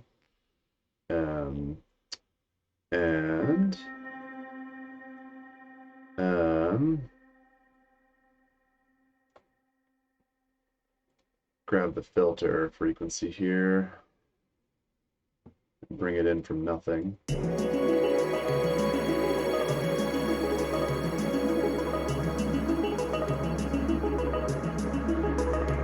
No, I think maybe start it a little bit higher up.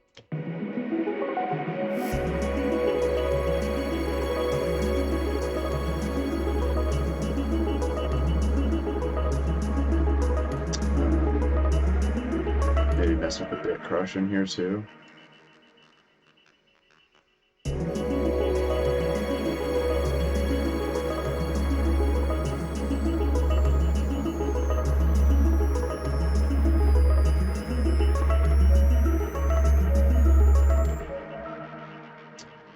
Maybe.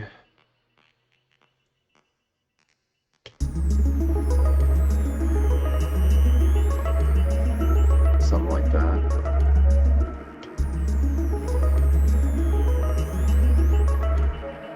I think actually just slap it back down to 1.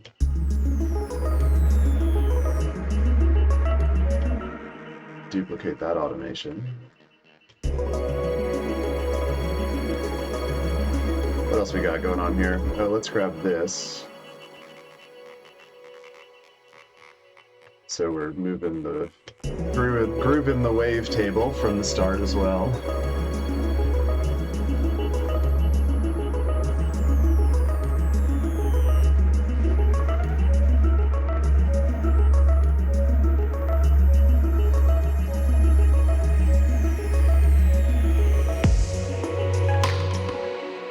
Cool. Maybe change it up a little bit there.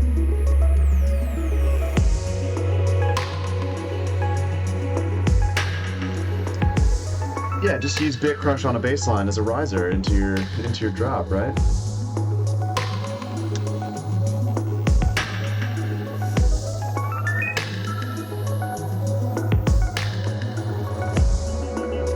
Let's grab a spectrum. Haven't got that in tools yet either.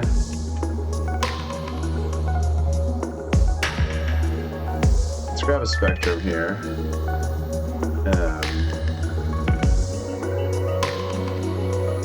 And look at, I mean, we haven't got a master here, but this is another Mr. Bill trick, which is a great trick, just to see how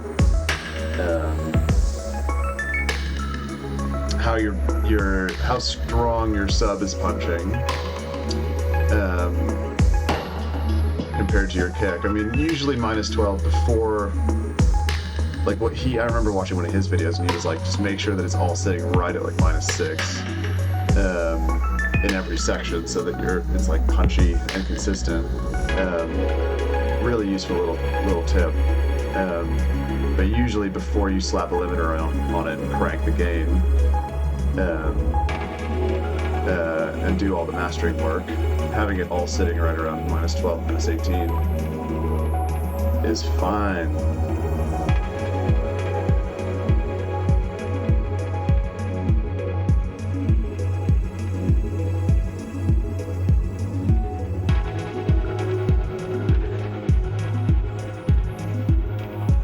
zooming in on the zooming in on it so you can really see like just what's happening at the low end.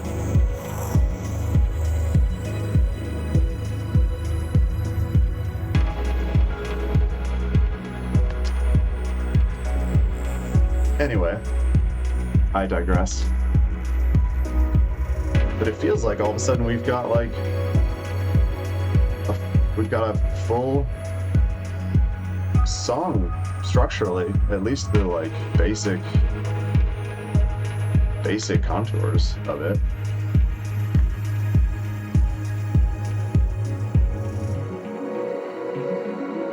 Really liking how this track's coming together so far. Let's see what other tonal stuff we have in C. Or C sharp, rather.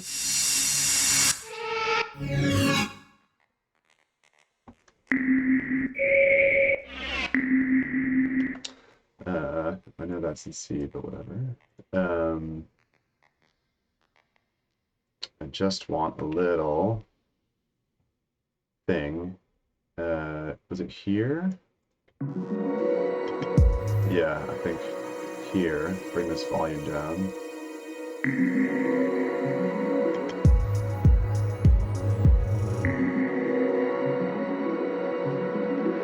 That actually works really well. Don't know that I need to do too much to that.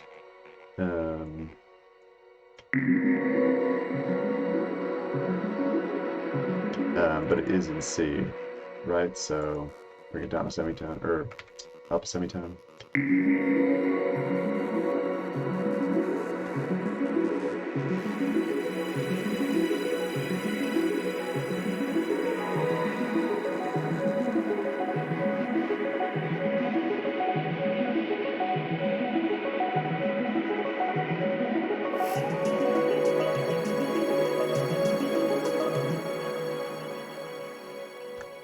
Cool. Yeah, I think we might end this stream shortly. Because otherwise I feel like I could just work on this track all day long. I've got some other stuff I want to do.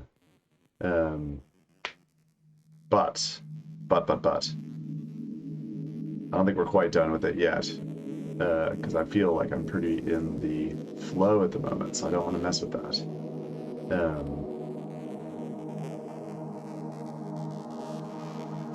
But yeah, let's listen to it from the top again, and just keep refining it a bit.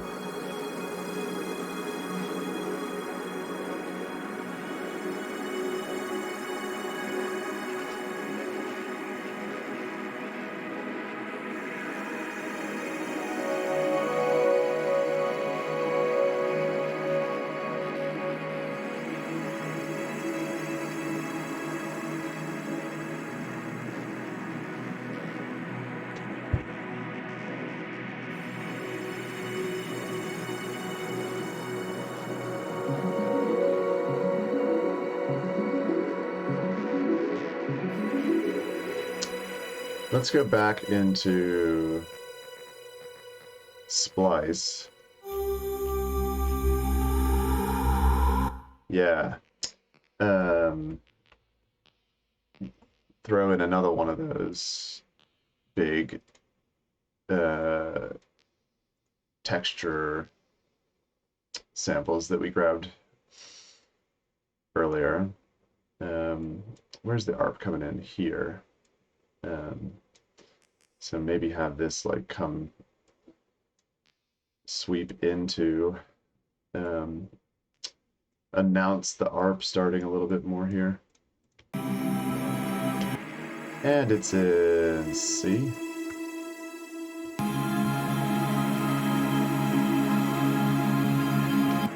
Alright, sounds crap. Let's make it sit in the mix better. Let's cut all the lows out of this.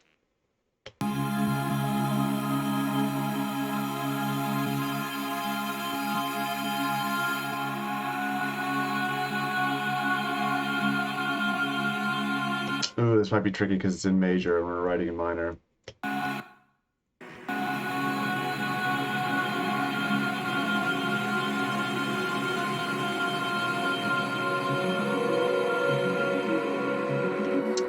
Hmm. Hmm. It'd be nice to have like a, I haven't put any of the Melda,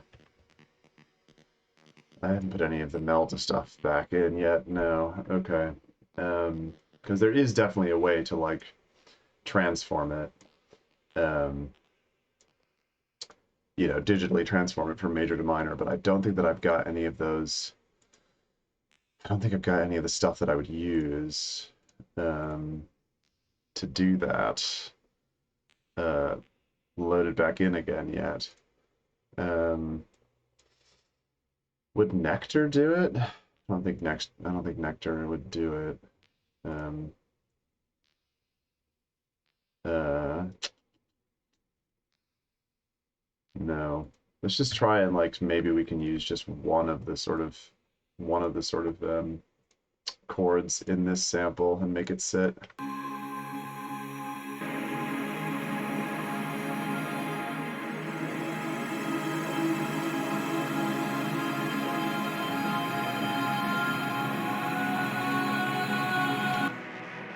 Maybe just from there.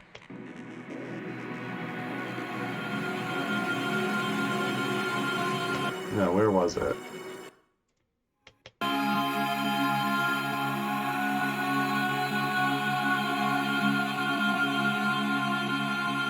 Okay, so I think it's like this bit right here where it does that little chord change. Yep, cool. Just grab that little bit, unwarp it. Um, okay, rewarp it. Stretch it out a bunch. Put it on complex.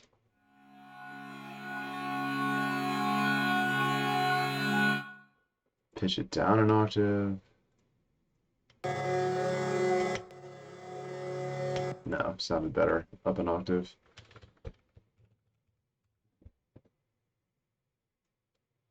And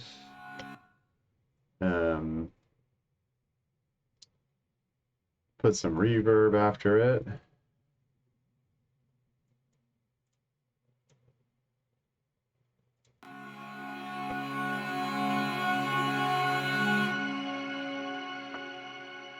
Okay, is it sitting now? No. Move it to where the ARP comes in.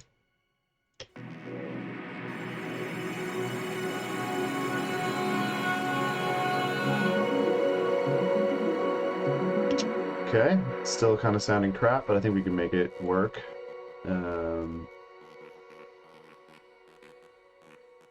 Crank up the dry wet a little bit. Grab a filter.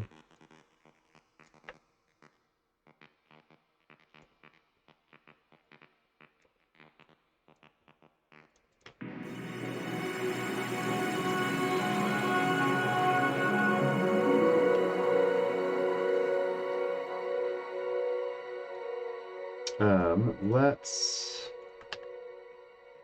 do something weird.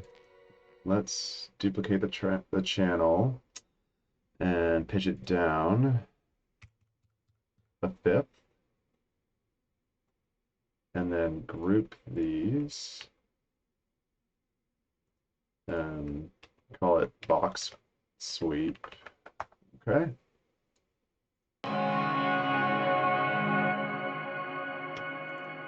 Actually, let's also get rid of the hybrid reverb and put it on the group.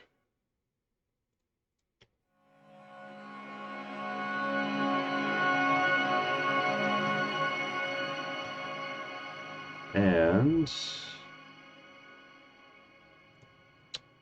try a different algorithm maybe.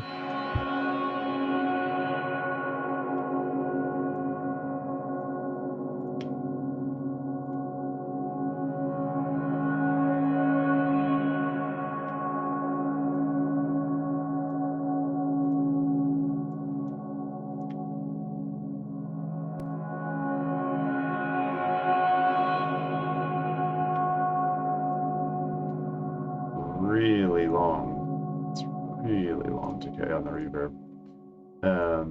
Let's put an EQ on the. Let's grab an EQ, put it on the group as well, and cut out a bit more of those lows.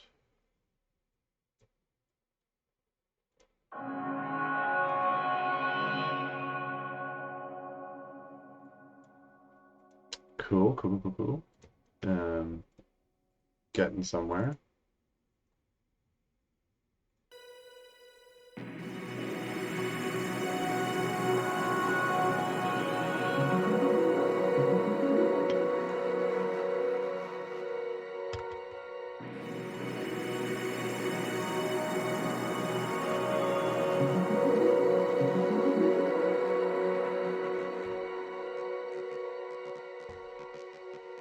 Oh, no, wait. Down a fifth. Down a seventh.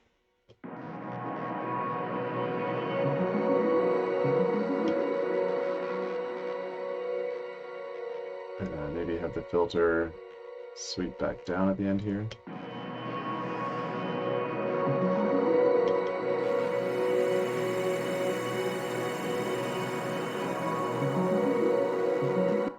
Yeah, I think we're getting there.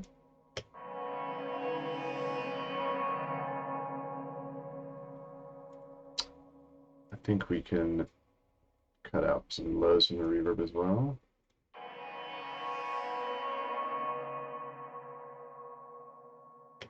I think I liked it on shimmer more. It's just such a great algorithm.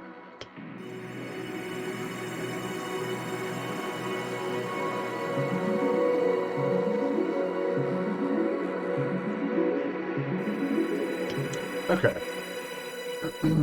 Now we're talking. Just a little bit more. Just make this sweep a little bit more interesting going into the ARP starting up. Yeah, cool.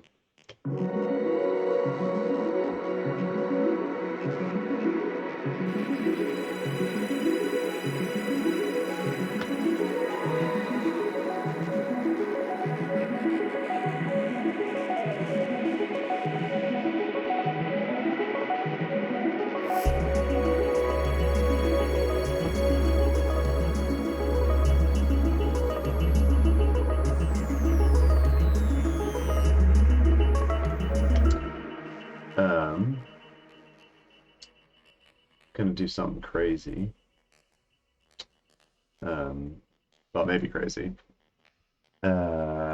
Where this bit crushing comes in, also send the bass to the reverb. The reverb send. Is that even like... Yeah.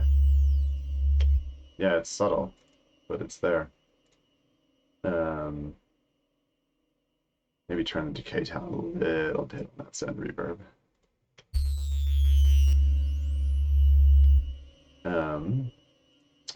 And actually, I think this is the only channel that really, the only channel that's being sent to the reverb at the moment, really. So probably fine to like design it a bit just for this, just for the bass. So bring up the highs a little bit more in there.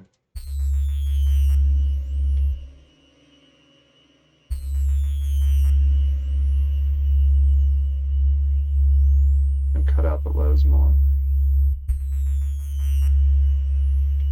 So very subtle.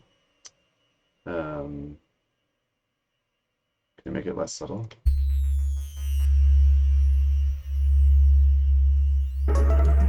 Cool. And then let's just do that for into the kick as well.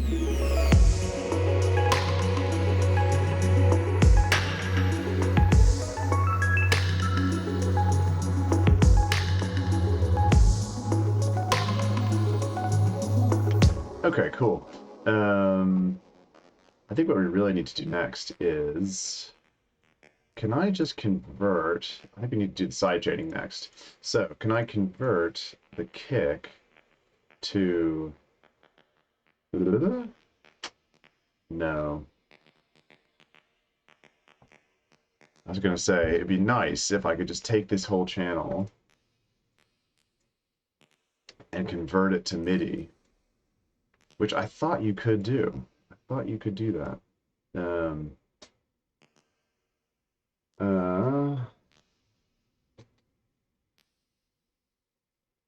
What if I... All right, let's duplicate it so we don't screw anything up. Let's turn this one off. What if I freeze it?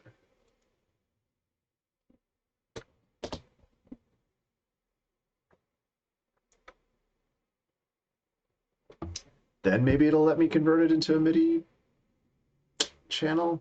I don't know. I'm probably just showing how little I actually understand Ableton. I'm just trying to take a shortcut, take the easy route to creating a sidechain channel with all this kick information.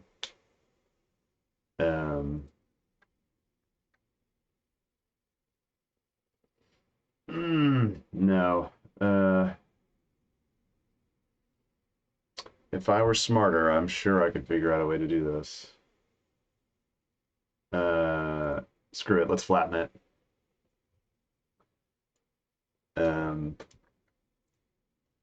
And just consolidate that into one big...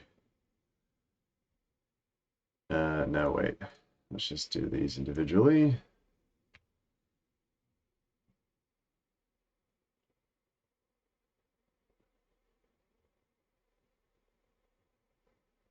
I mean, I know I could just plug the kick directly into, and actually it would probably be fine for this track, but I'm trying to do it the proper way and use like a actual sidechain channel instead of just plugging the kick directly into the compressors, so that we have a bit more control over the sidechain.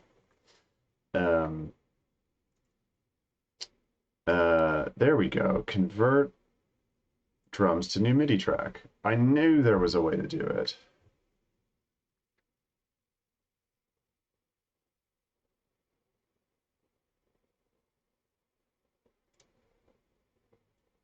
Okay, cool. Awesome. Awesome. Okay, and this is the same. So, all right, let's get rid of that channel and then just copy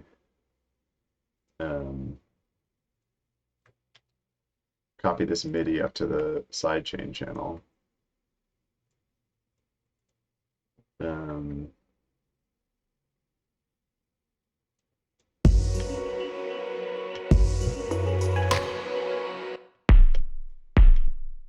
Yep, that worked.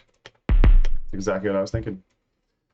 Sweet, sweet, sweet, sweet. That saves us a ton of time trying to draw in all the sidechain impulses exactly to match the kick track.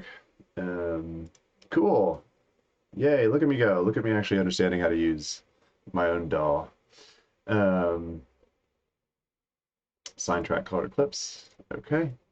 Then we can get rid of this channel. We don't need it anymore. And we can turn on the sidechain compressors, turn on these compressors again on the melodic and bass groups.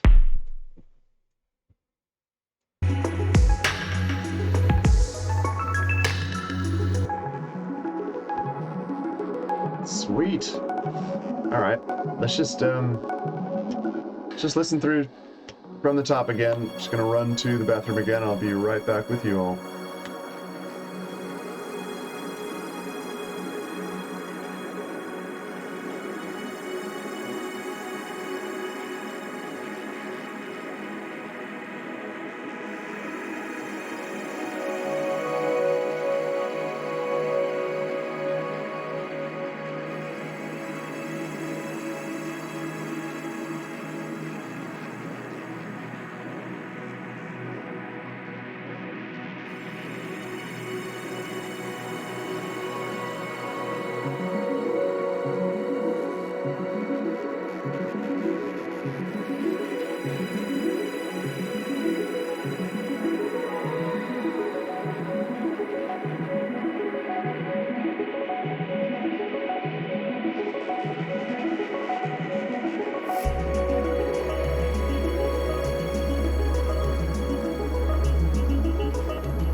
Yo, Trouts, thanks for the follow.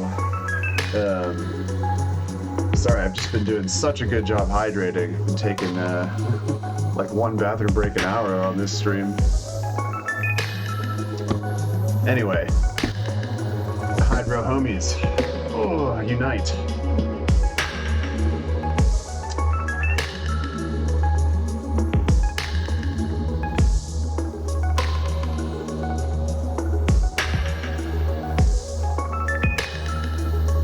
Yeah, this is really coming together now.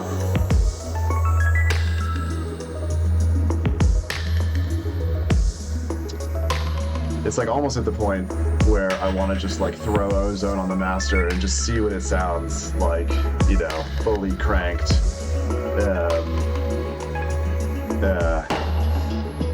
But I gotta try to refrain from doing that, because I'm definitely not quite at that stage yet.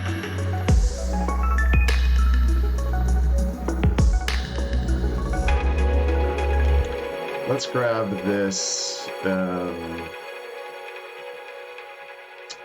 this wash, or maybe actually grab the little sweep.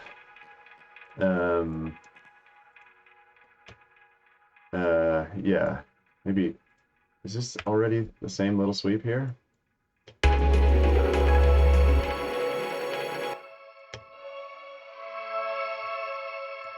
It's probably a different bit of the same sample.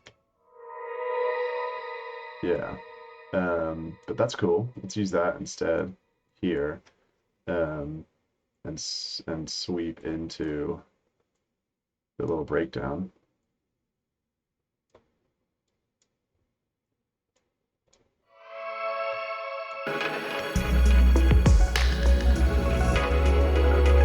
Cool.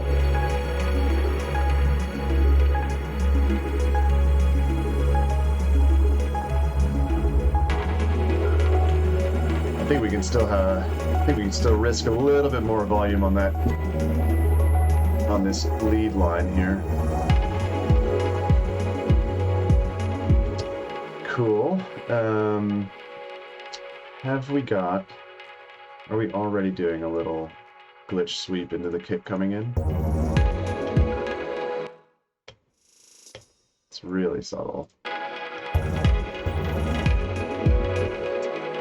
Is that the bubbles on the bass going crazy right there?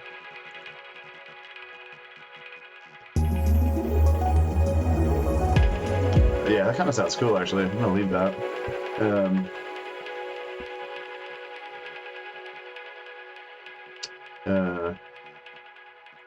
But I feel like we need a little bit more to announce the kick coming in here.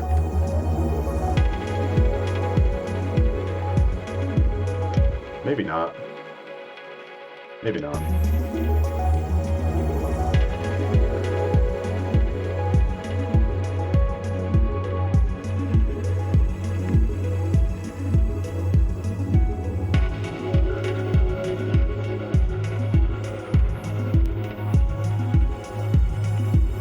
Yeah,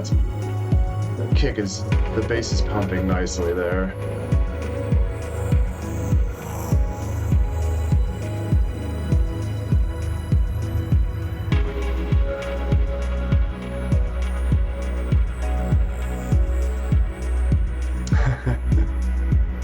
Nice, thanks, Trouts.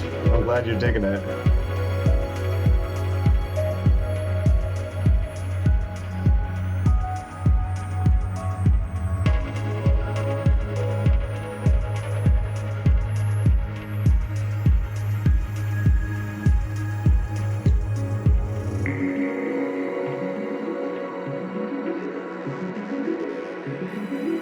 This is a lot more chill than the stuff I've been writing recently, but I'm really digging it.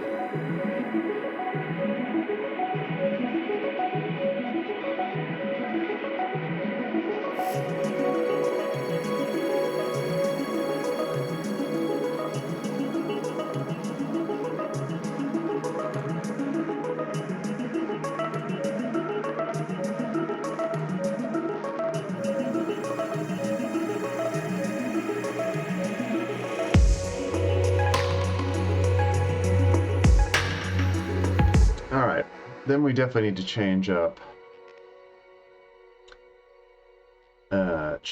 what's happening here when the original drum pattern comes back. Maybe let's duplicate the ARP. Let's cut all that. Let's call this new ARP. Get rid of the old ARP, or maybe keep the old ARP and just use this as a new layer on top of it, to give it a bit, to change things up a bit, make it a bit more interesting in the second section.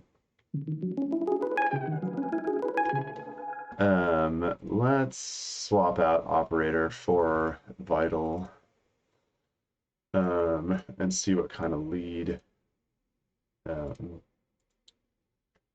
presets we're working with here. Hello. There we go.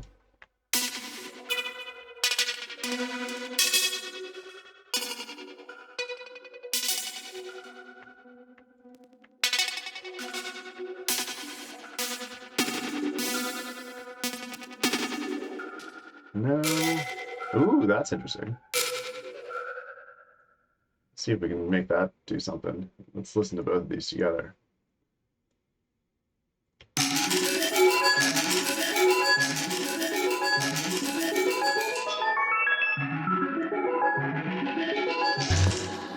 Okay. That is, yeah, that's interesting. That is a bit in your face. So what's going on here? Oh, I see. Interesting. Let's put you at just -12. Peaking, as with every preset you ever get in Vital, just instantly peaking. Okay, that is...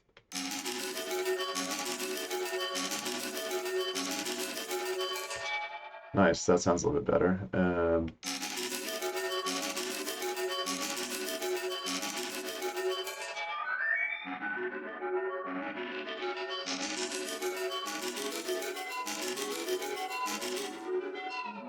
I think we like having that cowbell in there. That's adding a lot of texture to the high end. Let's hear them together. Okay, I think it's a bit too frantic. So let's slow this down to half the speed of the main ARP.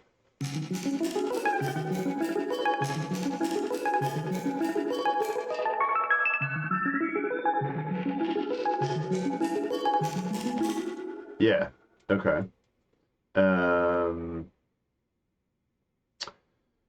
What all's going on in here? Have I reinstalled wider? Or no, wait, let's just go into Vital and see. Is it already spread all the way out? Yeah, it is, okay. Let's mono it in Vital, duplicate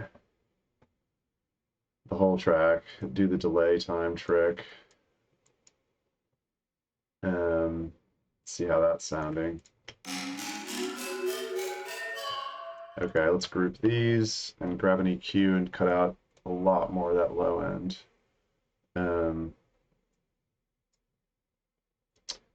Call this new ARP group.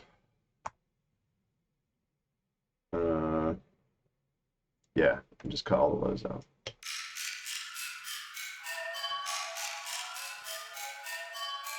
And maybe take out some of the high-end sizzle on that ARP.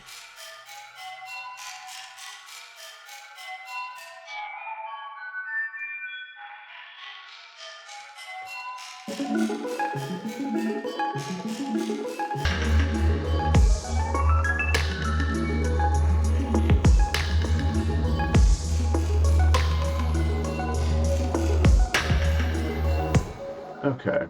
I'm not sure actually how I'm feeling about the about this cowbell. Maybe just bring the level down a little bit and actually just pitch it up another octave. Um,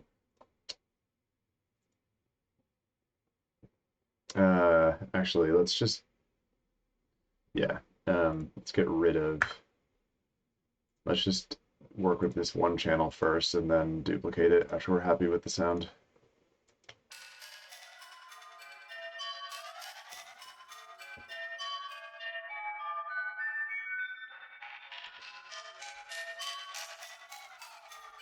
Maybe use a different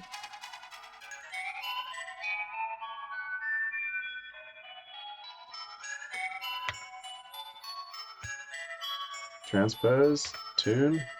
What's going on?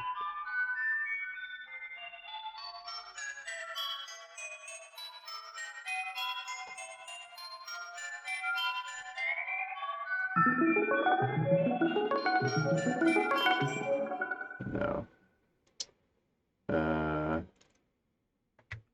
Put it back to.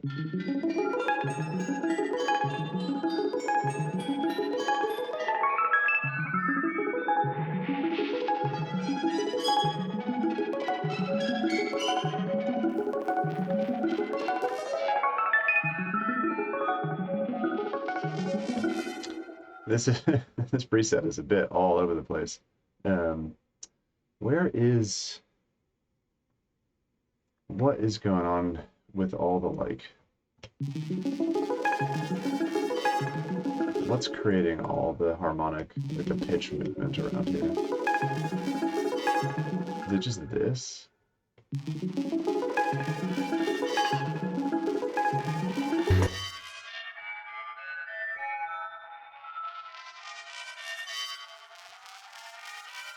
Oh, that's also tuned, like down half a semitone.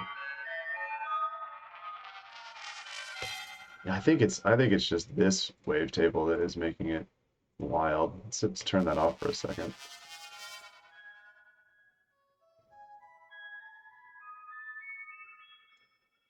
Yeah, I think it's just. Oh wait, it's got glide on.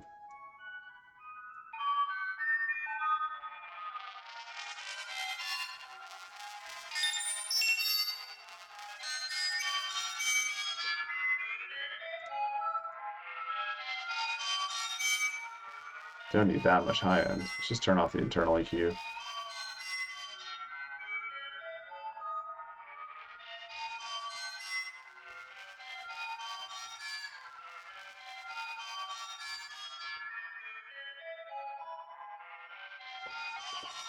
Okay, what is going on?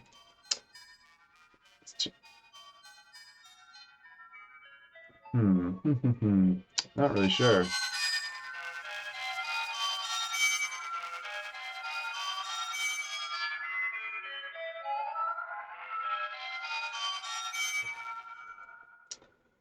Not really sure.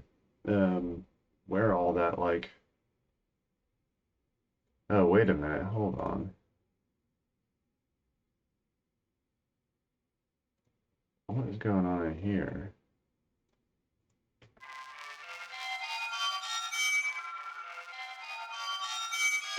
No, it's not that. Okay, well, that's starting to frustrate me. Uh, let's reset that.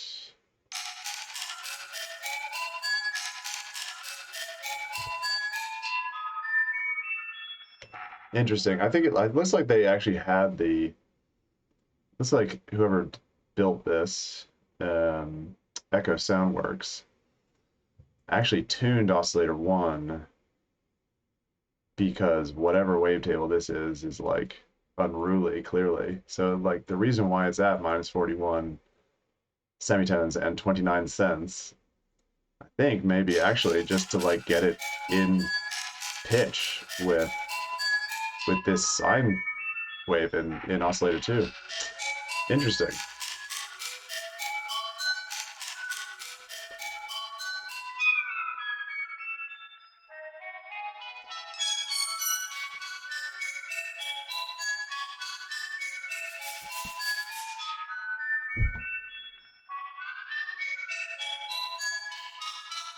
Cool. Cool, yeah. Okay. I feel like that's working better now.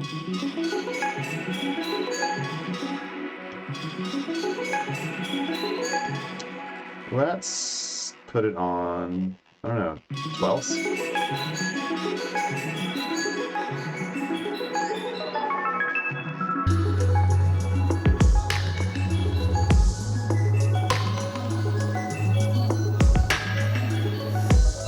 It's a bit too crazy. 6ths?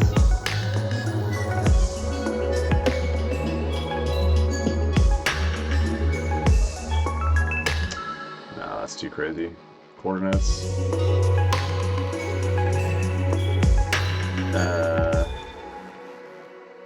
Let's bring all this down an octave.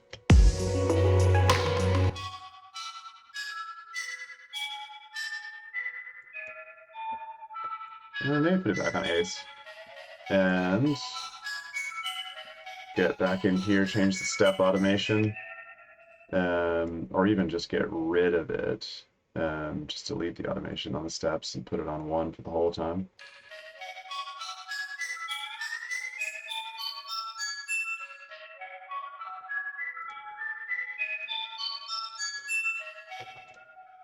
Okay. And maybe try to EQ it a bit better so it's sitting a bit better. I think after we get this ARP to where we're happy with it, probably call it a day there.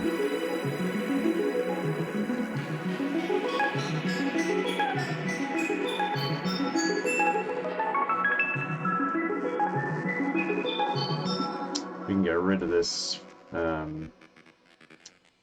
filter automation on that one too. Oh no, wait, not on that one. On this one, get rid of that.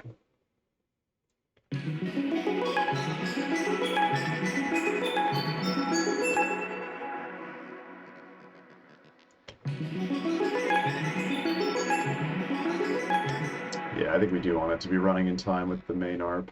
Okay, bit happier with that sound design now, so we can duplicate it again and delay this one and pan them back left and right.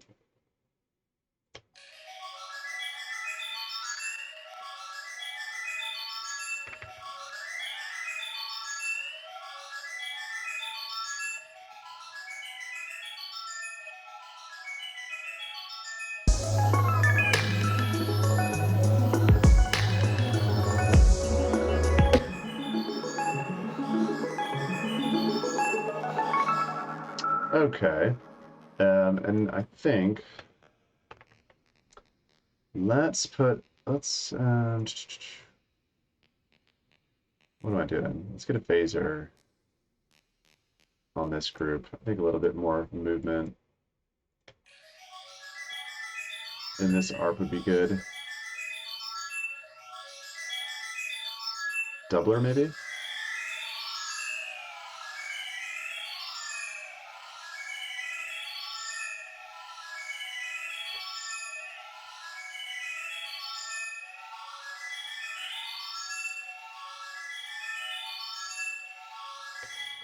Cool. Yeah, that sounded decent.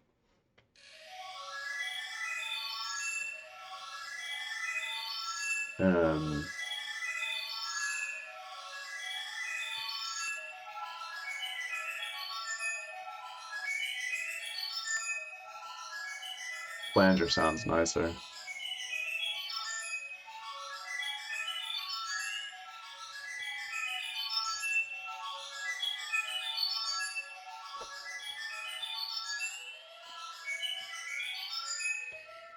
There's a little bit of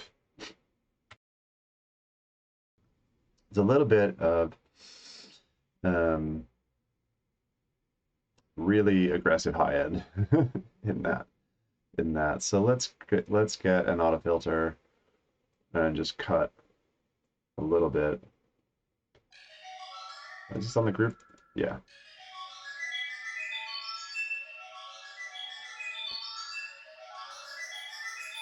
Yeah, it's better with that. Better just rolling off the highs a little bit there. Get the flanger at the end here.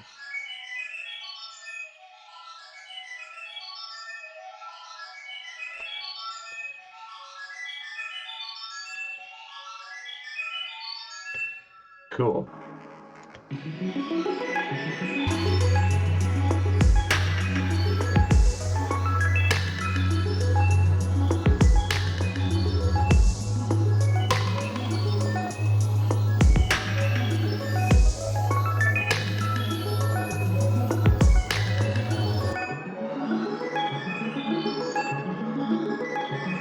That's too extreme.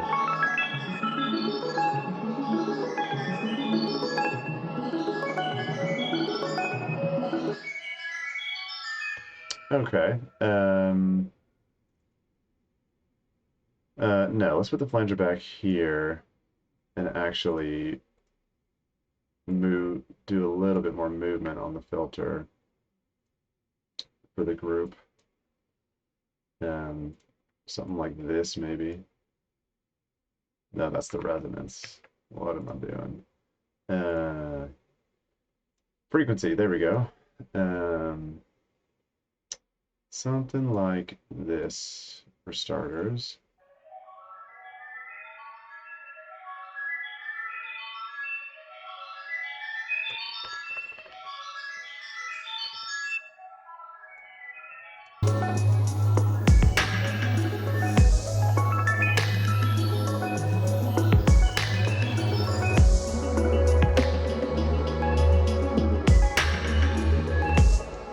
Actually, it's just a little bit too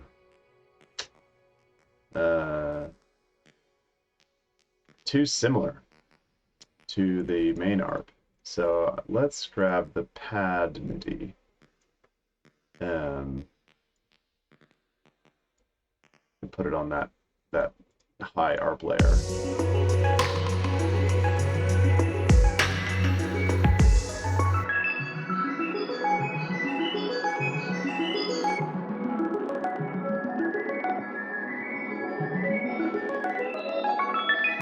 Nice. I'm liking that more. Let's solo these two.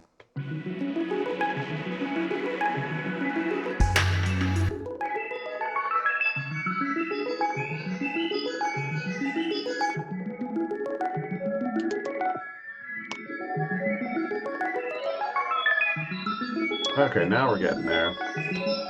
Let's change this filter shape.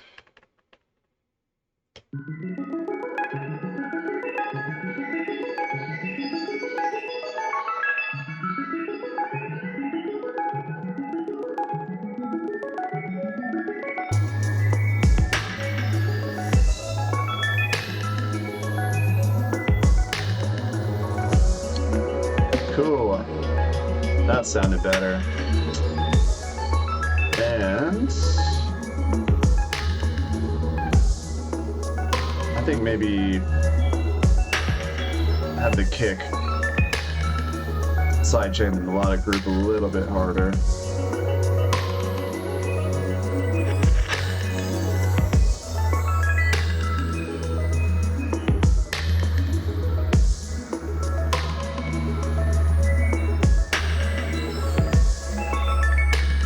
Turn the release down.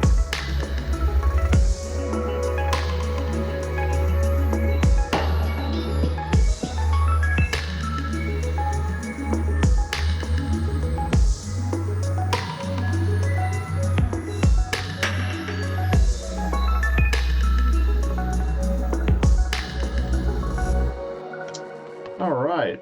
I think that's a good place to call it for today. So let's just give it a listen from the top again and see where we got to.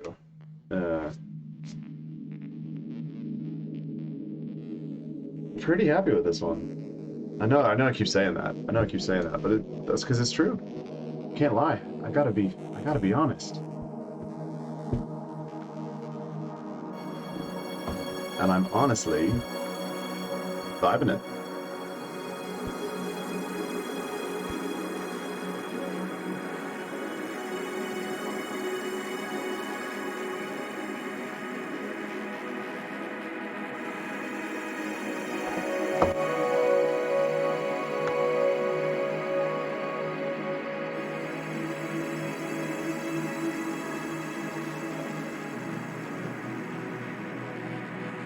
This is the talk amongst yourselves portion of the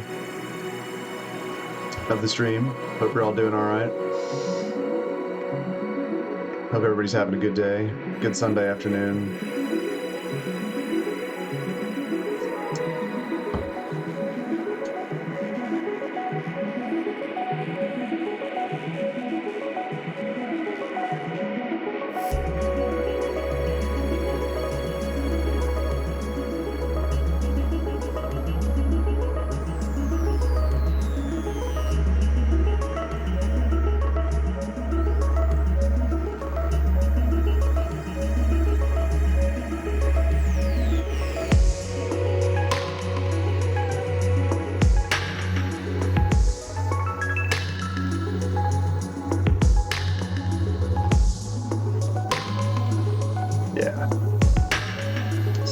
Chill. Maybe even pump up the tempo a little bit.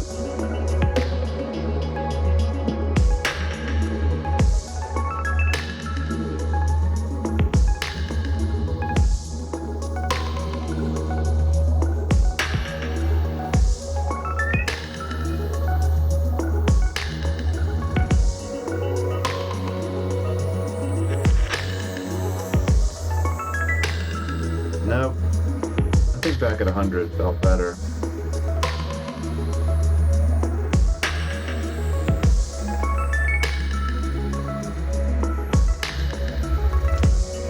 I think next time, if we keep working on this same track in the next stream,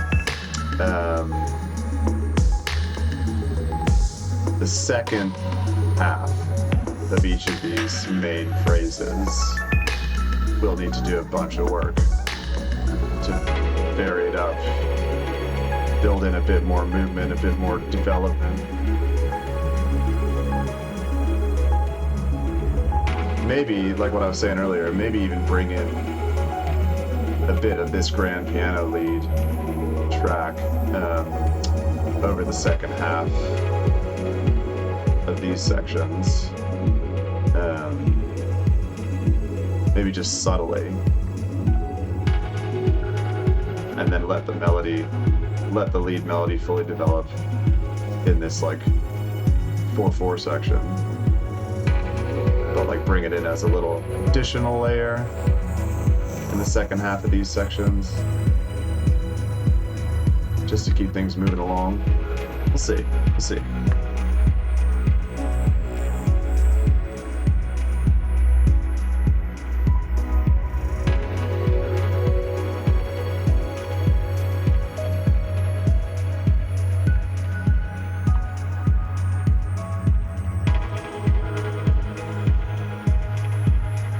This section. This section kind of gives me like Coam vibes.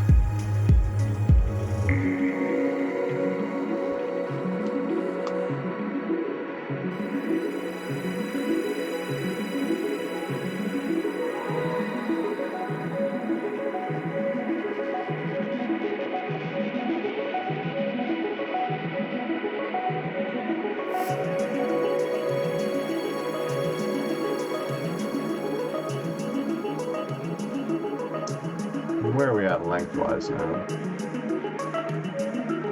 Still just at 6 minutes.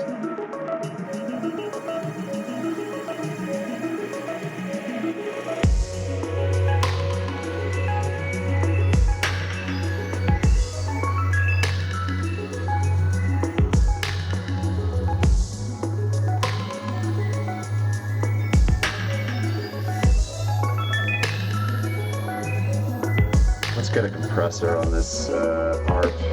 Feels like it's flying off a little bit.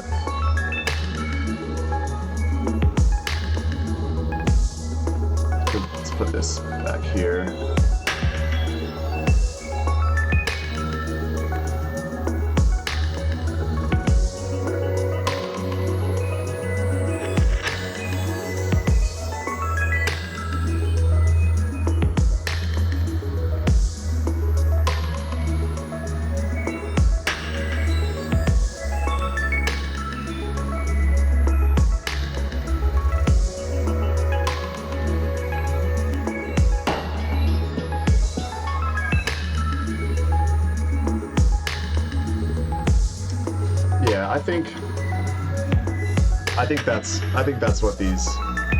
that's what these sections need here.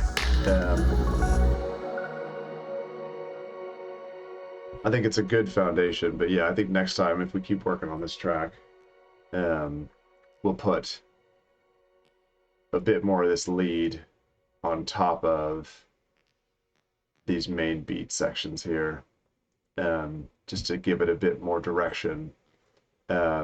So it's not just like an ARP, like doing whatever it wants in the background, and not really having as much drive to it. But as a foundation, I think it's, yeah, pretty happy with it. Cool. Well, yeah, thanks everybody for stopping by. And hope you had a good time. Hope you have a good rest of your Sunday. And we will see you next time.